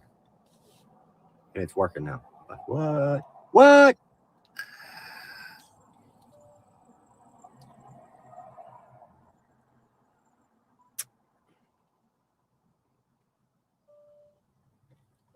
Hit that like button on the way in. That's right. That's right. Hit that like button on the way in. It might work this time, guys. I moved to a different location, so I had to go to this location anyways, but it's not even 100 foot from where I was at, basically. Well, maybe a little bit farther than that, but yeah. Is it bad, Tricia?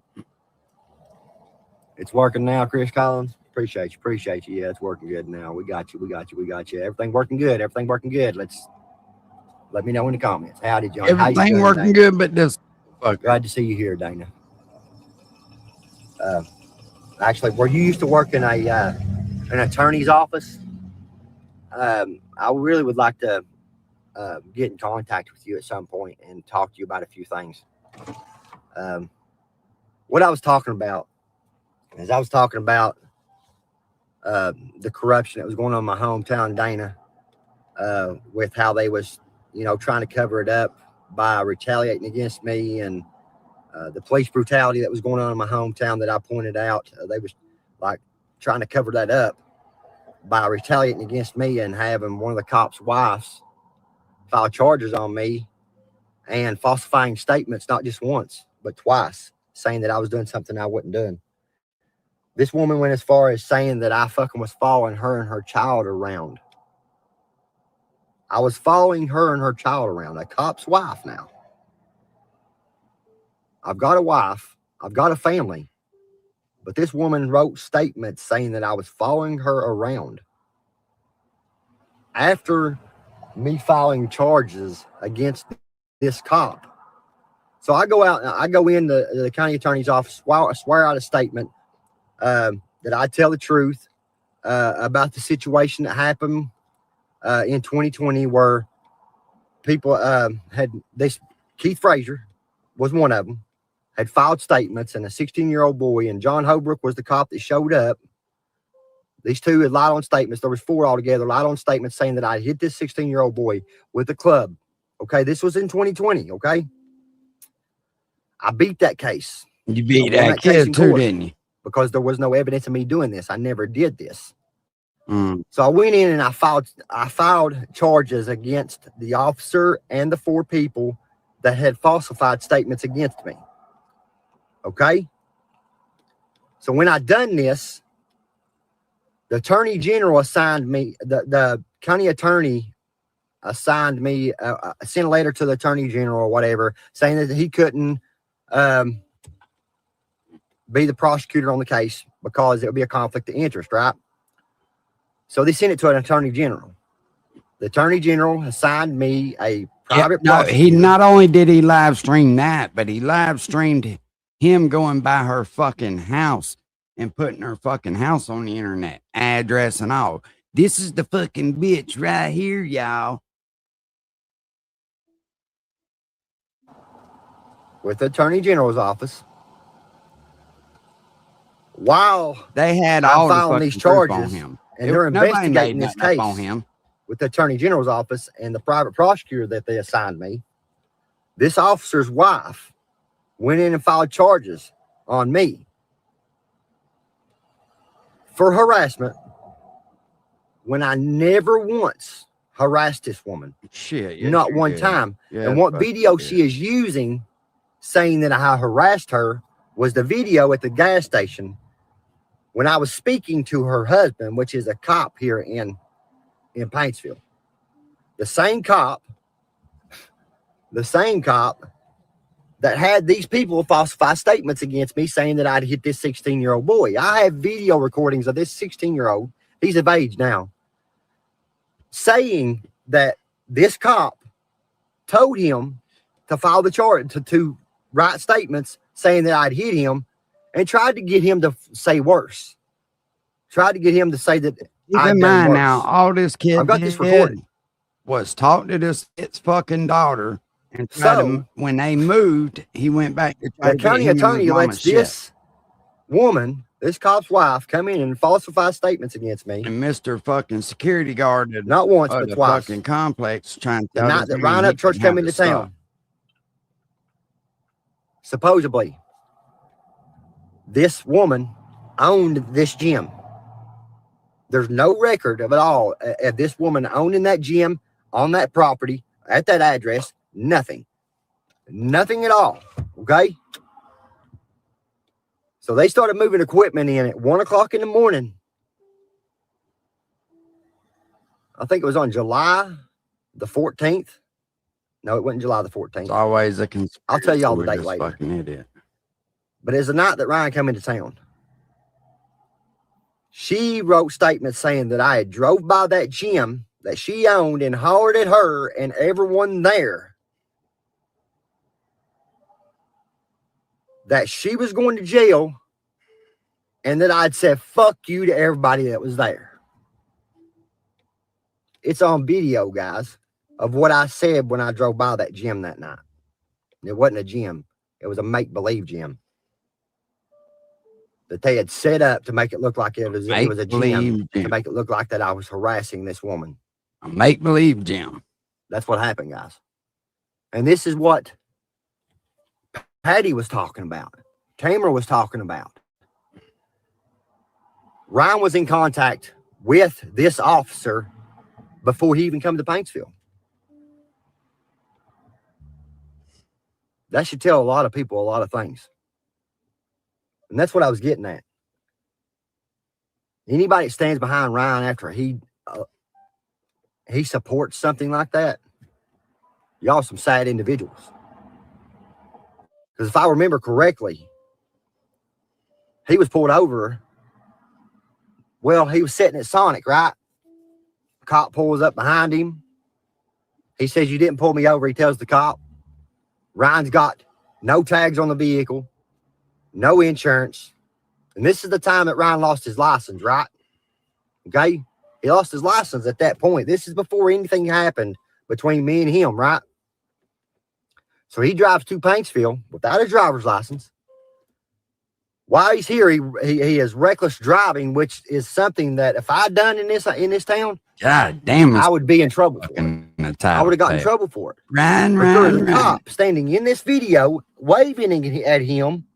One of the cops that I wrote complaints on.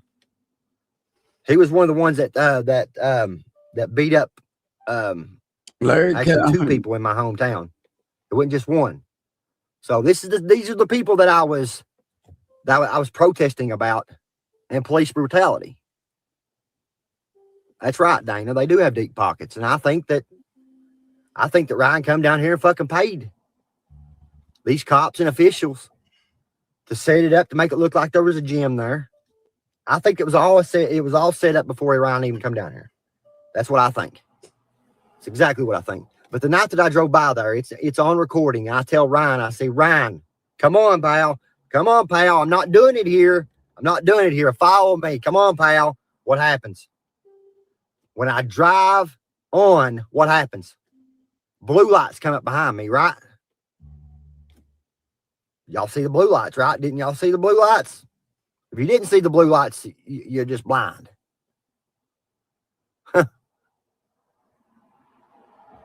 Set up for Sammy. What are you talking about? Set up for what? Set up to make it look like I was harassing fucking this cop's wife. Let's talk oxymoron. We're listening to oxymoron right now. But the gym was owned by the person that I couldn't. Are y'all not getting it? Are y'all not getting it? And y'all still fucking support this guy. And I'm attacked daily. Daily. I'm harassed daily. Sammy, if you're trying to understand, then understand it, pal. Understand it. Like and the closer we all get to T-down disclosing the truth, the worse it gets. However, in the end, the evidence will speak for itself. He will be ruined. Yeah, that's what I'm fucking saying, Dana. Yeah, he knew what was going on in Tennessee Hendrix. That's exactly what I'm getting at here. I have a recording, if y'all have watched it, of Tamara sitting there saying she didn't even know. She knows for a fact that Patty told her that Ryan was in contact with this officer before he even come down here. Okay? This cop told Ryan to contact him when he got into Paintsville. Patty even tells the story, and Tamara even tells the story. They both was there that night. Both of them was witnesses that night. There ain't no way that car held fucking Tamara. They wasn't even worried about Patty's paperwork. Do y'all remember this? Patty was supposed to be coming down to file charges on me in Paintsville, right? But at 1 o'clock in the morning, it don't work. It don't work like that. You can't file charges on somebody at 1 o'clock in the morning. You can do a whatever it's called, but you'd have to do it in your own hometown. Like Patty would have had to done that in her own hometown, is what I'm trying to get at. Okay, that's exactly what I'm trying to get at. But what happened was, Ryan was in contact with the cop that I have wrote several complaints against, that had a case against me. His wife did.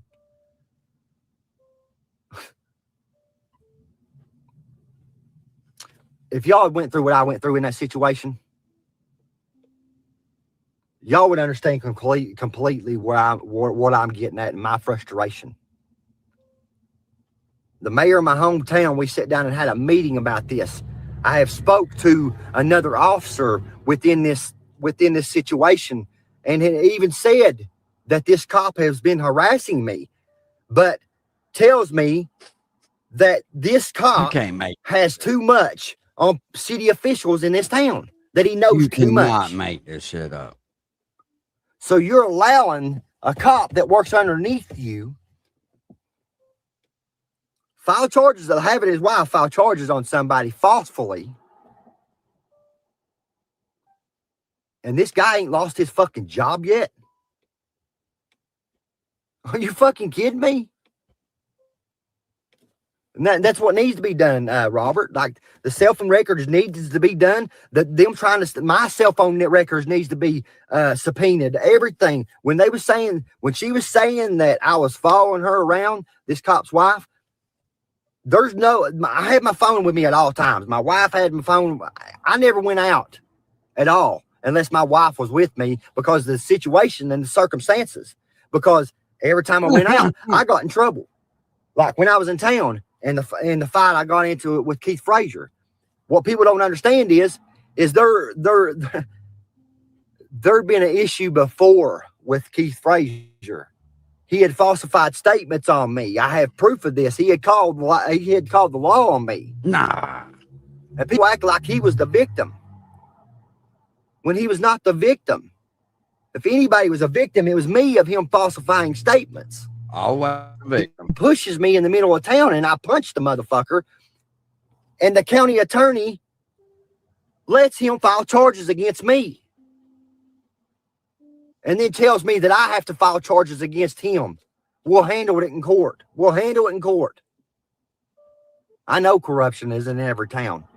But it's the point. It's the point, guys. Like, I've not only been fucked over once, twice, 3 times. Yeah. It's been several. He's the fucking victim every day, all day long. It's been several. He's born a victim. Like, dude, it ought to show you all that if a cop's wife, if I was really harassing a cop's wife, are great. they'd have threw me underneath the jail, guys. They would have. These reruns are fucking. I did not see. Yes, I did not push that fucking guy. He shoulder checked me as I walked by him, which was an assault right there. You are aggressive towards me. And then when you walk up to me, you push me, not once, but twice. And then when I punch your fucking ass and about knock your ass out, you go running to the fucking law. It's on video. Yeah, it's on my channel, guys.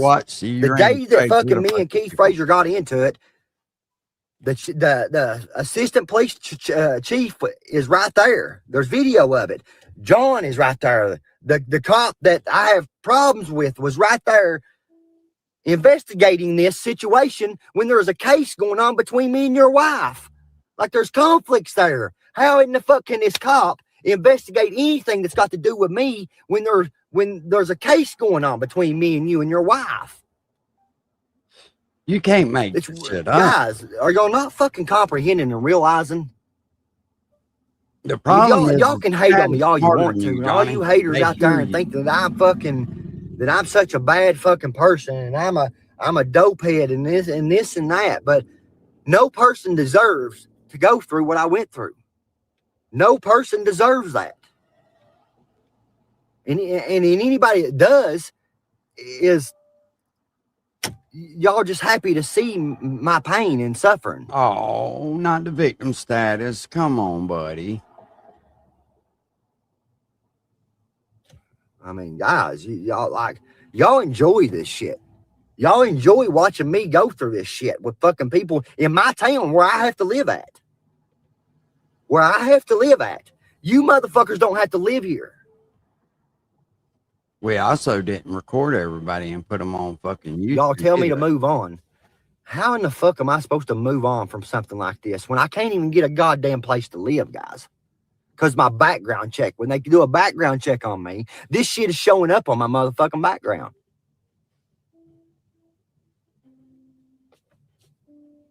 I'm still trying to figure out why that's everybody else. Go be a professional. Go on somewhere. You was paid to fucking motherfucker go on somewhere. Like, you're one of those people. Okay? You're one of those people. Don't come in here with your bullshit now. Get the fuck on. All these people that's put it out there fucking saying that I was a pedophile. Like all the shit I went through in the last year, y'all expect me just to fucking let it go like nothing ever happened. Like this is constantly always on my fucking mind, y'all. This ain't something that you can just get over because here I am was trying, I'm trying to better my life. Oh, yeah. I quit doing drugs. I'm a recovering addict. I don't live life like I used to. I'm trying my best to be a better fucking person than what I was. And I point out fucking some corrupt shit. And Ryan works with the fucking corrupt people that I'm fucking fighting against. And y'all support this shit. Y'all support fucking people, doxing people, and fucking social workers being called on somebody when somebody's trying to better their life. And my wife and my kids are well taken care of. You're welcome. But what happened? My daughter gets pulled out of fucking school. Like I get trespassed from the fucking school while all this is going on between me and this officer's wife to make it look worse on me. Like I'm not allowed on school property because I'm some fucking piece of shit or something. And y'all are okay with this shit. I can't keep on holding this shit in. I have a right. It is my right to get on here and speak and say whatever I want to say and give my opinions about shit. It's okay for me to do that, but people don't act like it's not. They act like it's not okay for me to do. It's not okay for Johnny Goble to get on here It's gobble. And Fucking vent. gobble. It's not okay for Johnny Goble to get on here and tell the truth about corrupt officers in our hometown. It's not okay for me to get on here and talk about Ryan Upchurch working with corrupt officers in my hometown to have me charged and try to get me thrown in jail because you're spiteful, because you're mad because the truth is coming out about you and shit. Like, why do you think Ryan made 5 songs about me? It wasn't fucking for no other reason but to make fun of what I was going through in my home fucking town. The songs are about fucking making fun of these people that has been corrupt in my hometown.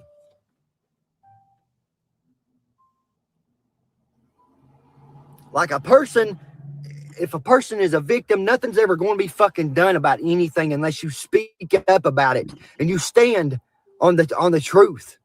And that's all I've done is stand on the fucking truth, guys. That's it. That's it. When you got someone that's over top of this officer and they're saying that I was being harassed by this fucking cop, that tells you every fucking thing. I respected this officer that's over top of Mr. Holbrook. I respected him and didn't record him. I didn't record the conversation. Because it didn't happen. I wanted to talk to this officer and explain to him how I fucking felt. This happened just fucking a week ago, guys. I talked to this officer. And he's over top of Mr. Holbrook. He's above his pay grade, okay? And he tells me out of his own mouth, you was being harassed by this officer. But he knows too much on people in this town. Like, what the fuck? Like, what the fuck? Things should be handled the right way. Within the court system, with the police officer, you swore an oath that you would uphold the law, not violate the oath by violating people's rights, falsifying statements, having your wife falsify statements against me because you're retaliating against me because I'm telling the truth about you.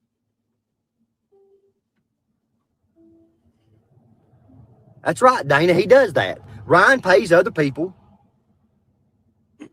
Cold Beer Confessional, you've done enough. Listen to this guy, okay? I want y'all to go watch this guy's channel, Cold Beer Confessional. Go watch his channel and him talking his shit he's talked about me. But listen to what he's saying here. I'm legit trying to be nice. You have freedom of speech like anyone else. But the more you react, the more they will pile on. I told you this in an email. Yeah, you did. Yeah, you did. But what did you do? You made fun of the situation, didn't you? Haven't you made fun of the situation? Shout out to Cold Beer Confessions. I believe you have. I believe Mike Ryan has actually sent you money. making fun of me, right? Hasn't he? Cold beer confessional. Let's be honest here. Hasn't he paid you? He give you money, didn't he? Yeah, karma's going to get him. And that's what I told this cop too. That's overtop Mr. Holbrook. I said karma's going to get him one way or another. It's going to get him in this life, or when he meets his maker. One of the two. He's going to have to face justice for what he's done to me and his wife. I never done the things that they said that I was doing, guys. That's what you're not understanding. The night that Ryan come into fucking Paintsville, she wrote statements saying that I drove by that gym that night hollering at her. In statements, guys. That's fucking a felony case. That's a felony charge, guys, in itself. Falsifying a fucking statement is fucking a felony. And it didn't happen just once, it happened twice. Oh, yeah, Classy. Talk about me a little bit. Make fun of me, and Ryan Upchurch will give you some money. He'll give you some money. Ask Cold Beer for confessional there. Ask old Cold Beer right there. He'll tell you. He wasn't the only one that's paid. Uncle Will was paid. Fucking Mike 12 Point was paid. Johnny Cashville was paid. He got tickets to the Nashville show, just as well as Mike 12 Point got a bunch of tickets to give all away on his channel to grow his channel. Who else was? One of the people even admitted to being paid by someone within the circle of Ryan Upchurch, his people. What's that guy's name? Fuck. He was into it with Ryan before I was into it with him. I can't remember his name, though. Daniel Bishop. I've got an email from Daniel Bishop telling me that he was paid $500 to lie on me on the internet. To lie on me on the internet, guys. To slander me on the internet. Why do you think Ryan put it out there that it was so important for people to see that I was trying to reach out to his sister, his underage sister? Because I said in a conversation between me and his brother that I was going to message his sister next, that automatically made it seem I was a pedophile. I'm a pedophile because I say in a conversation with someone that I'm going to message his sister. Nah. Wow. Jacob, homie. Wow. So I was portrayed to be this fucking pedophile. It's everywhere. Uncle Will was calling me a pedophile. There was channels all over the internet, all over YouTube called me a pedophile. My ex, we can't forget her. Can't forget her. What started with her? How did everything with her start? If I remember correctly, she said that I left her for a man, for a dude. Ryan put that on his... This motherfucker gets too hyped up about motherfuckers calling him a pedophile for something not to be there. That's all I'm going to say. We've all watched this shit. We've all watched it. We watched Jacob. We know what he said. He said, if I made a statement, there'd be court proceedings. What more do you got to say? Channel, there's a video of him posting this. Why do you think he done that? For spite. Then what does my ex do? She agrees that I'm a fucking pedophile in front of everybody. Thousands of people. Yeah, Cashville dragged her into it. That's what I'm trying to fucking say. Yeah, you do support Cold Beer. You support Ryan. Don't fucking say that. So you don't support him since the Kylie Rodney case now, but you did support him. Right? So now, okay then. Cold Beer, let me ask you a question. Why not an apology? Why not an apology to me? Have I got a fucking apology from you?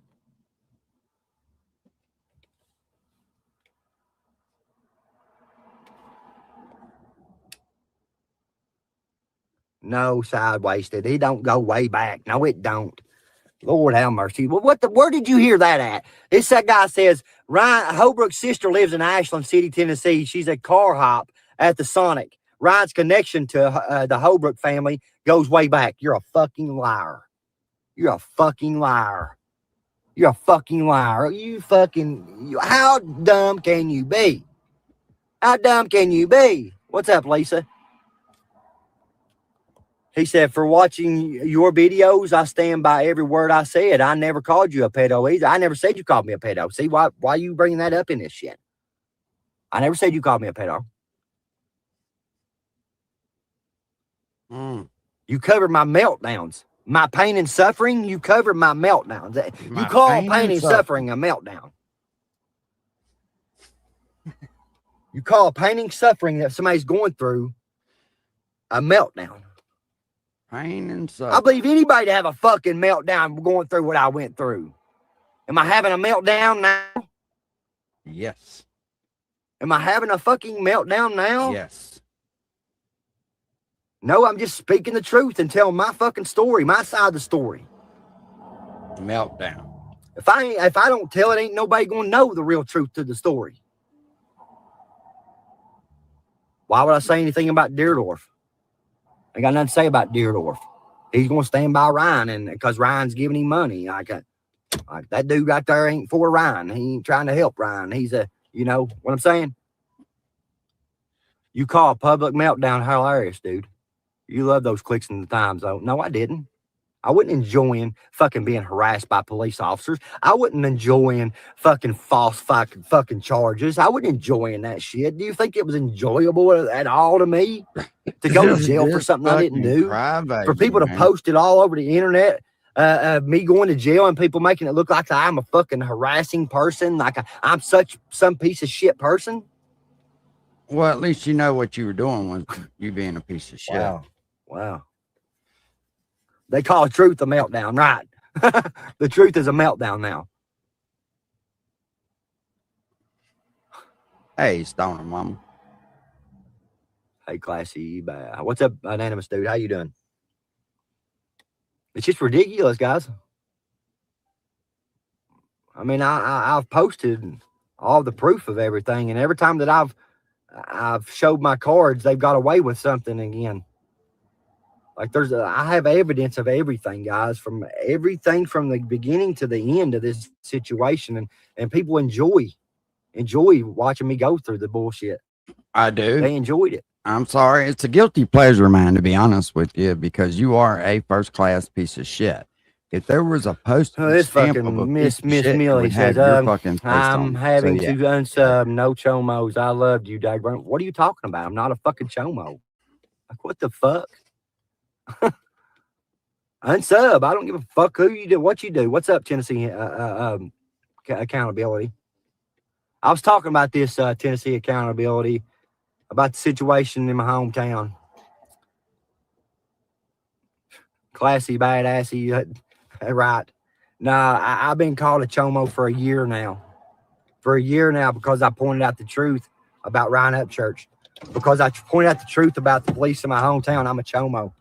Like, that's the best fucking crack squad can do is fucking, they call everybody they don't like a chomo, or they're some bad person, or they've done something bad in their life, or they're a crackhead or something to try to discredit that person. That's what they'll do. They'll slander a person.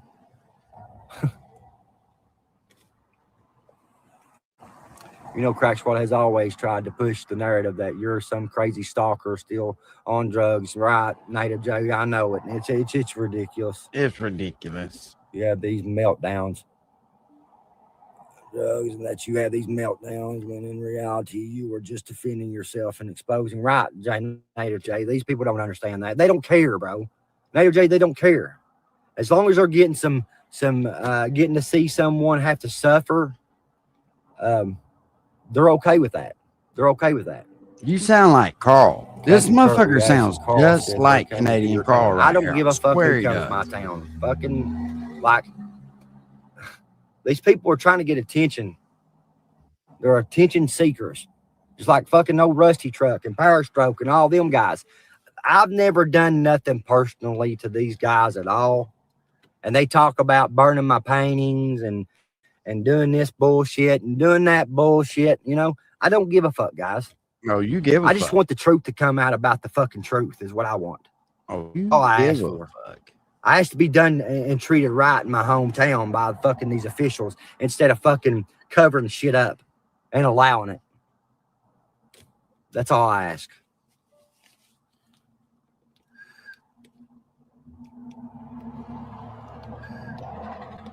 Man, I've been caught with the corruption for a long time. What don't make no sense, guys, is I was calling out this shit on Facebook for years before Ryan came into this situation. And when the Ryan came into this situation and then people started really noticing what was going on in my hometown, that's when they wanted to fucking retaliate against me. When I've been speaking on this shit on Facebook for fucking years before me and Ryan got into it. If you go down on my YouTube, you can see at the beginning of my YouTube, that's the first shit I fucking start posting is why I was fucking protesting in town. The mayor tells me I can protest in town, and then they violate my rights and tell me to cut it off. You can't, no. Try to get me to pay $100 for each 30 minutes that I protested. And then you give me permission to protest in my town, and when I set up to protest, my rights get violated. You tell the police to arrest me. Then they start retaliating against me. It's obvious what fucking happened, guys. Quit trying to look over the shit and look deep in the shit. I mean, it's ridiculous. Y'all are fucking ridiculous. All you fucking trolls out there that think it's okay for this to go on. And when it happens to you, you don't need anyone's permission for a constitutional protect right. Right, Tennessee accountability. But they think so in my hometown. The 3 times that I set up the protest in my hometown, I've got it recorded, and they shut it down all 3 fucking times after giving me permission to. But I know I ain't supposed to. It's one of my rights. Well, Johnny, to be fair, if you don't have $100 anywhere in my hometown, hometown, I shouldn't. You probably shouldn't be protesting. You probably should be working somewhere. Because I mean, Jesus fucking Christ, how hard is it to come up with $100? I thought it was $5. Fucking somebody told me it was $5. Fucking idiot, man! I swear, it's fucking ridiculous. That y'all thinking that I can't. You know what's funny? Code. Is that all you motherfuckers will go out here and y'all support Gotcha Man. And even say I've noticed this. Go look at Gotcha Man's page. Remotely at the views he's getting and the likes he's getting on his videos talking about Ryan Upchurch. Congratulations on your marriage, but the truth is the truth. What's the difference between me and him? What's the difference between me and these other people that are talking about Ryan Upchurch and they're not getting attacked by people, but I am? No, Melinda is getting her nails done, actually. Okay.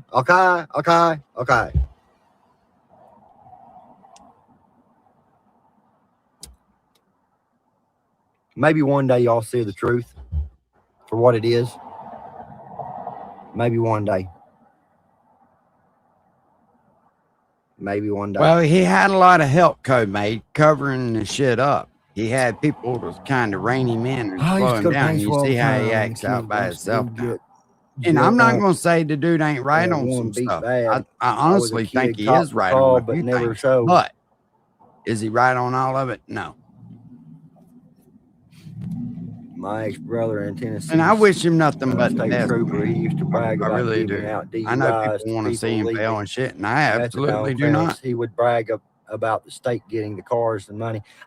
Look, Lord Ludicrous, there was actually this cop that's been violating, that's been doing all this shit to me, was sitting outside of a Suboxone clinic, and the owners of the Suboxone clinic told the motherfucker he needed to stop doing the shit he was doing.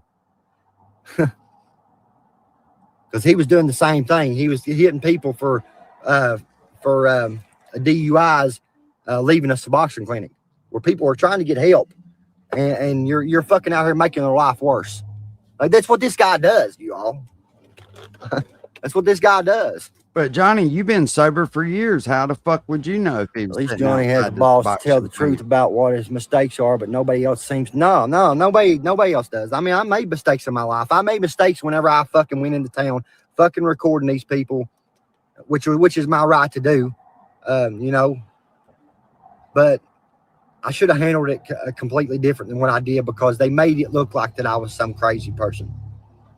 No, like I was a nuisance. Ryan was telling people I was a nuisance to my own town. Motherfucker, you don't live here, but you're telling these motherfuckers I'm a nuisance.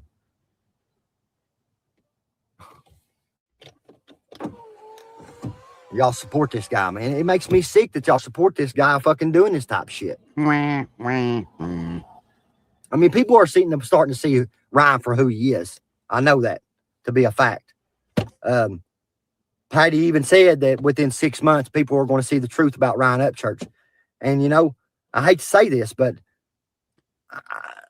I don't like seeing people go through pain and suffering like people like watching me go through and my family go through or my daughter go through or my wife go through. But Ryan's going to go through some shit, guys. Behind all this, he's going to receive a lot of karma from all this. You can't do the shit that you done just as well as the cops and his wife are going to receive their karma from all this.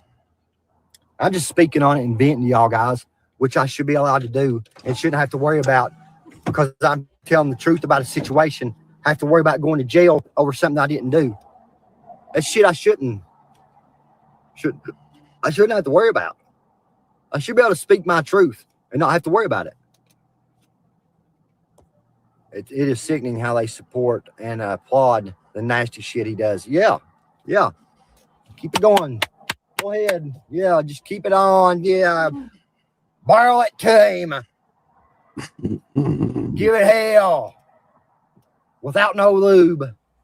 Just the way you like it on Johnny. No lube. No lube, Johnny.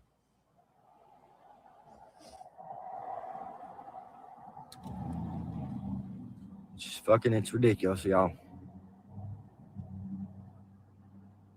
Classy, badass. Yeah, I appreciate you. It's get like I struggle with depression, guys, a lot. Oh, you struggle with more than depression. I struggle with mental health too because of my past when I was a child, growing up in foster care and all this and that. I went through enough in my life in my teenage years and my years growing up. Went through some shit I should have never went through. I can hear you all the way in there. That guy was there. Then I have to go through fucking the bullshit that I go through with people in my hometown. It's ridiculous. It really is. You got your nails done. Yes. Kentucky blue. Kentucky blue. Supporting it. Where you going now? Tanning bed? Yes, sir. Yes, sir. To the tanning bed we go. Campbellsville, Kentucky. What's up, Farmer Studio? To the tanning bed and beyond. Linda Hagelin, classy badass, looking good. Hey. Cold beer professional. You got it my way, baby. Ain't they pretty? Self-care is always good, guys. Self-care is always good. Just like y'all supporting fucking Mike 12 Point. Y'all support that guy and he's so fucking vile and nasty. Like fucking disrespecting my wife, and y'all support that shit. Y'all support that shit. Y'all support him lying and making up shit. What did I do? Portraying a story that it's ridiculous what y'all fucking support, really. That's another one that got paid to fucking say shit that he's been saying across the internet. Like now Ryan is like little fucking payday.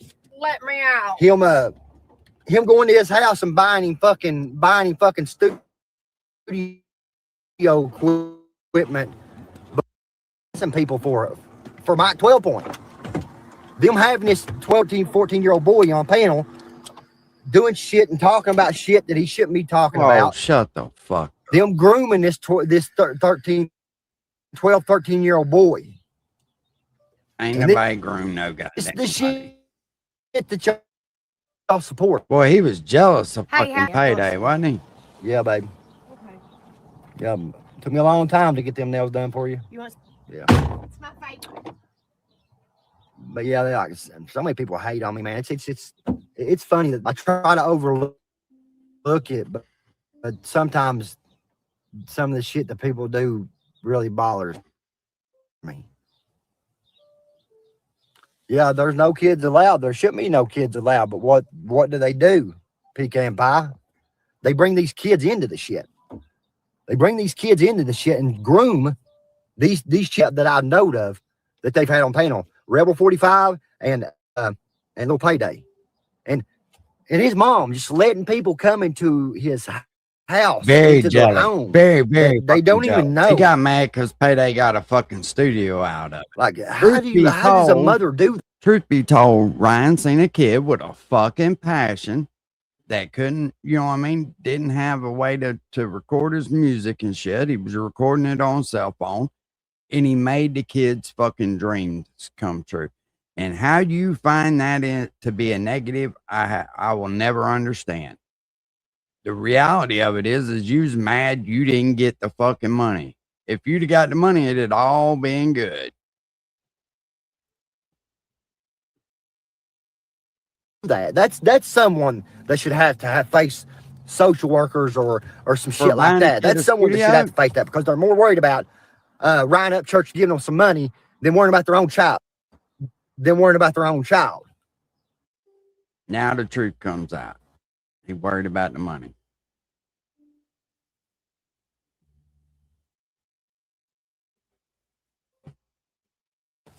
Like, for real. Let me tell you something. When people donate to Rusty, this motherfucker hates it. So if you can afford it tonight, when Rusty goes live, if you want to piss Johnny off, just donate a couple bucks. It'll send him into a fucking tailspin. He hates that shit.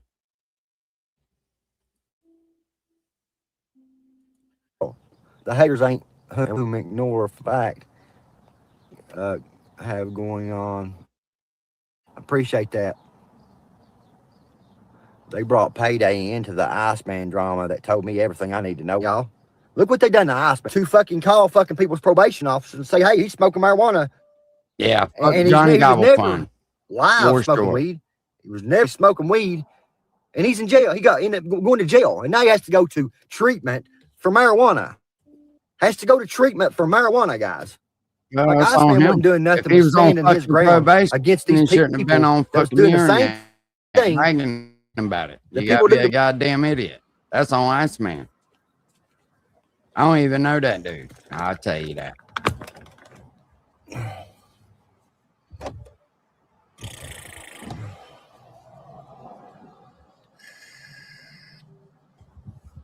I mean, you have to be a fucking moron to get on the fucking internet bragging about smoking fucking dope and you're on probation.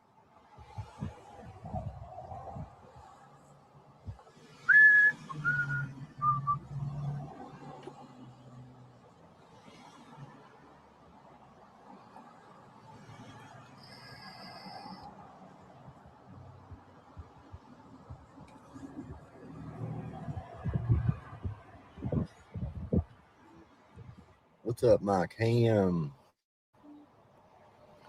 Little Joker. How y'all doing? What's up, Sandra? What's up, Martin? Michael ain't Right, just doing. Tyler Johnny. I don't know about it. Hey, and he got a fucking nice studio Todd? too, bro.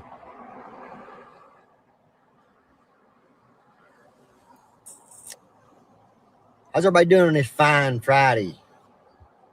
Tornadoes and high winds is coming our way from what we are hearing. Yeah, Low Getting Payday bad, got wind fucking blowing hooked bad up. I was happy to see that that Kenny? shit.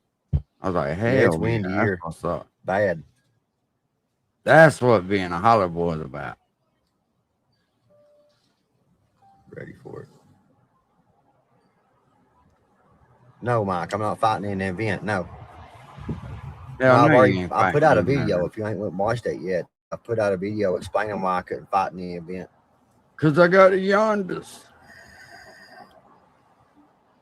It's about to start raining here. I can feel it coming. Joshua, what's up? Ricky Lambert, t-shirt. Appreciate it, Ricky. Yeah, they was called out a half a day. The school was here. What's up, Pecan Pie? How you doing, bro? Appreciate your support too, man. Mike Ham, didn't see it yet. What kind of trash you gonna talk today? Smokes, keep safe. Yeah, we're keeping safe.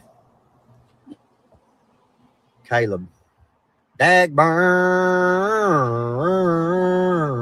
Johnny go boo.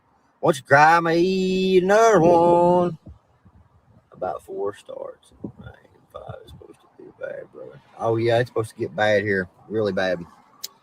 Really, really bad. Yeah, that's what we're supposed to have, like 70-mile-per-hour winds here. From what we're hearing.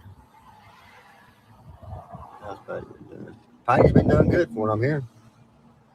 From what I'm hearing, she's done pretty good. I don't know why you asked me that for, but you know, she's doing all right from what I heard. My prayers that nothing hits you guys. That would suck. Yeah, I appreciate that, Mike. It was fucking terrible wind. What kind of car are you driving, my friend? This is a 2010 Chevy Traverse. That's what it is. You should have said a stolen one from my daughter. Right now you posting on your community page, Ryan's dad? Yeah, that's Ryan's dad. The one I asked if Ronnie ever wanted to come on panel and explain his side of the story. He's welcome to use my panel anytime. I'm at the high school. We don't have a basement. There was a tornado already touched down in western Kentucky. Wow. It's crazy. Kenny, you had Junior. I got a 2008 BMW 535. Hell yeah. Hell yeah. I was looking at some of those vehicles.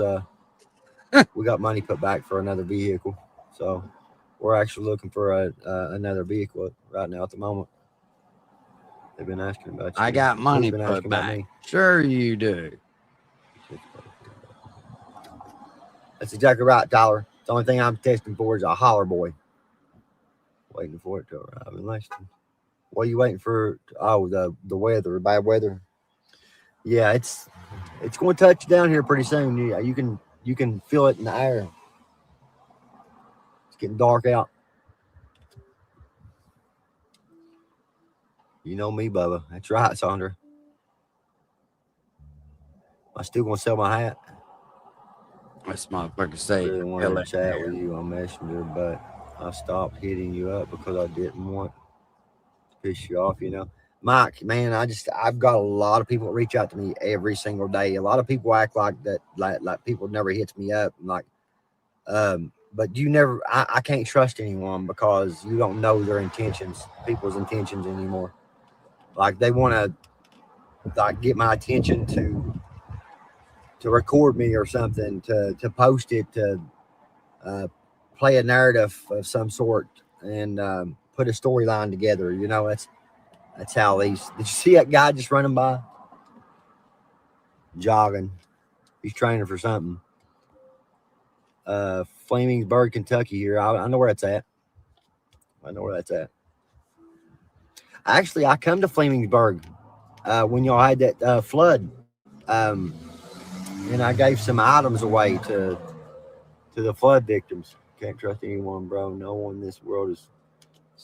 Oh yeah, it's fucked up, bro, Martin. This world is getting worse and worse every day.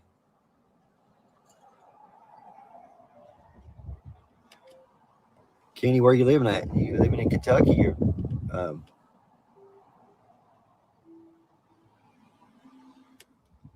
I don't even know what you're talking about, Angry. You really sound dumb.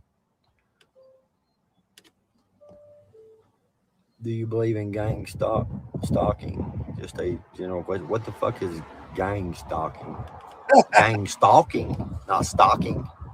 Yeah, I believe in that. Yes, it happens every day. It's crack squad for you. That's what they do. They gang stalk and harass. That's what they're best at. Tony D, I heard 2012 was a shift in the calls. She's a handful of things. thinks Eastern Kentucky is so much different than Western or Northern Kentucky. They're a bunch of snobs. Yeah, you're right. Crazy how the main calendar stopped at 112. Yeah, Johnny, we moved back here. He was actually behind me by Dairy Queen the other day. Might have been. It's a small town. You can't miss me in this town. I mean, you're liable to run into it. I mean, it's so small that you run into people. You're liable to catch me out somewhere. Dang. Good, Red Foreman. How you doing? This motherfucker's got hours of just nonstop being a man. fucking victim. I don't know about that dude. Dude's weird for real. Like, dude, you was kissing my ass at one point, and then because Johnny Cashville found out where you worked at and where you lived at, you got scared and stabbed me in the back. And he wants to blame me for the shit he does. Like, there's a reason for the attacks he's doing on me and the harassment. Like, I ain't never done nothing to you, clown. You can probably hear the wind blowing right now here. I got the windows down. Fuck, yeah, I thought that was his brain. That clown. Like, dude, I invited that dude to my house and everything, man, and look what he done to me. You know, that's the type of people we're dealing with here.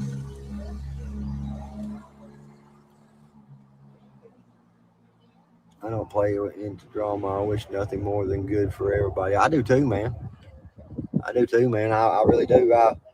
I wished everybody would get along, but it's got to a point where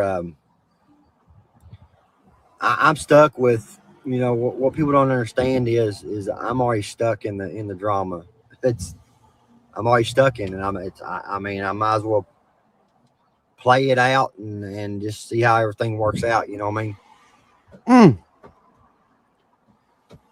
You're going to move on from the drama. What are you talking about? How in the hell am I going to move on from the drama when it's every day in my life? I mean, what you all see me? What I do is I make comedy about the fucking shit that's going on in my life, and like people are like, I'm a piece of shit because I laugh about the fucking. Yeah, I'm fixing to get off here too, bro. I'm fixing to get off of here too. It's 5 o'clock. Rusty be live here soon. I appreciate y'all chilling with me on this Saturday afternoon.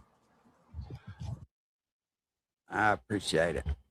We will see y'all at Rusty's live, man. Y'all have a good day. Peace. We out of here. Hey, remember, every time you tip fucking Rusty tonight, this motherfucker gonna lose shit.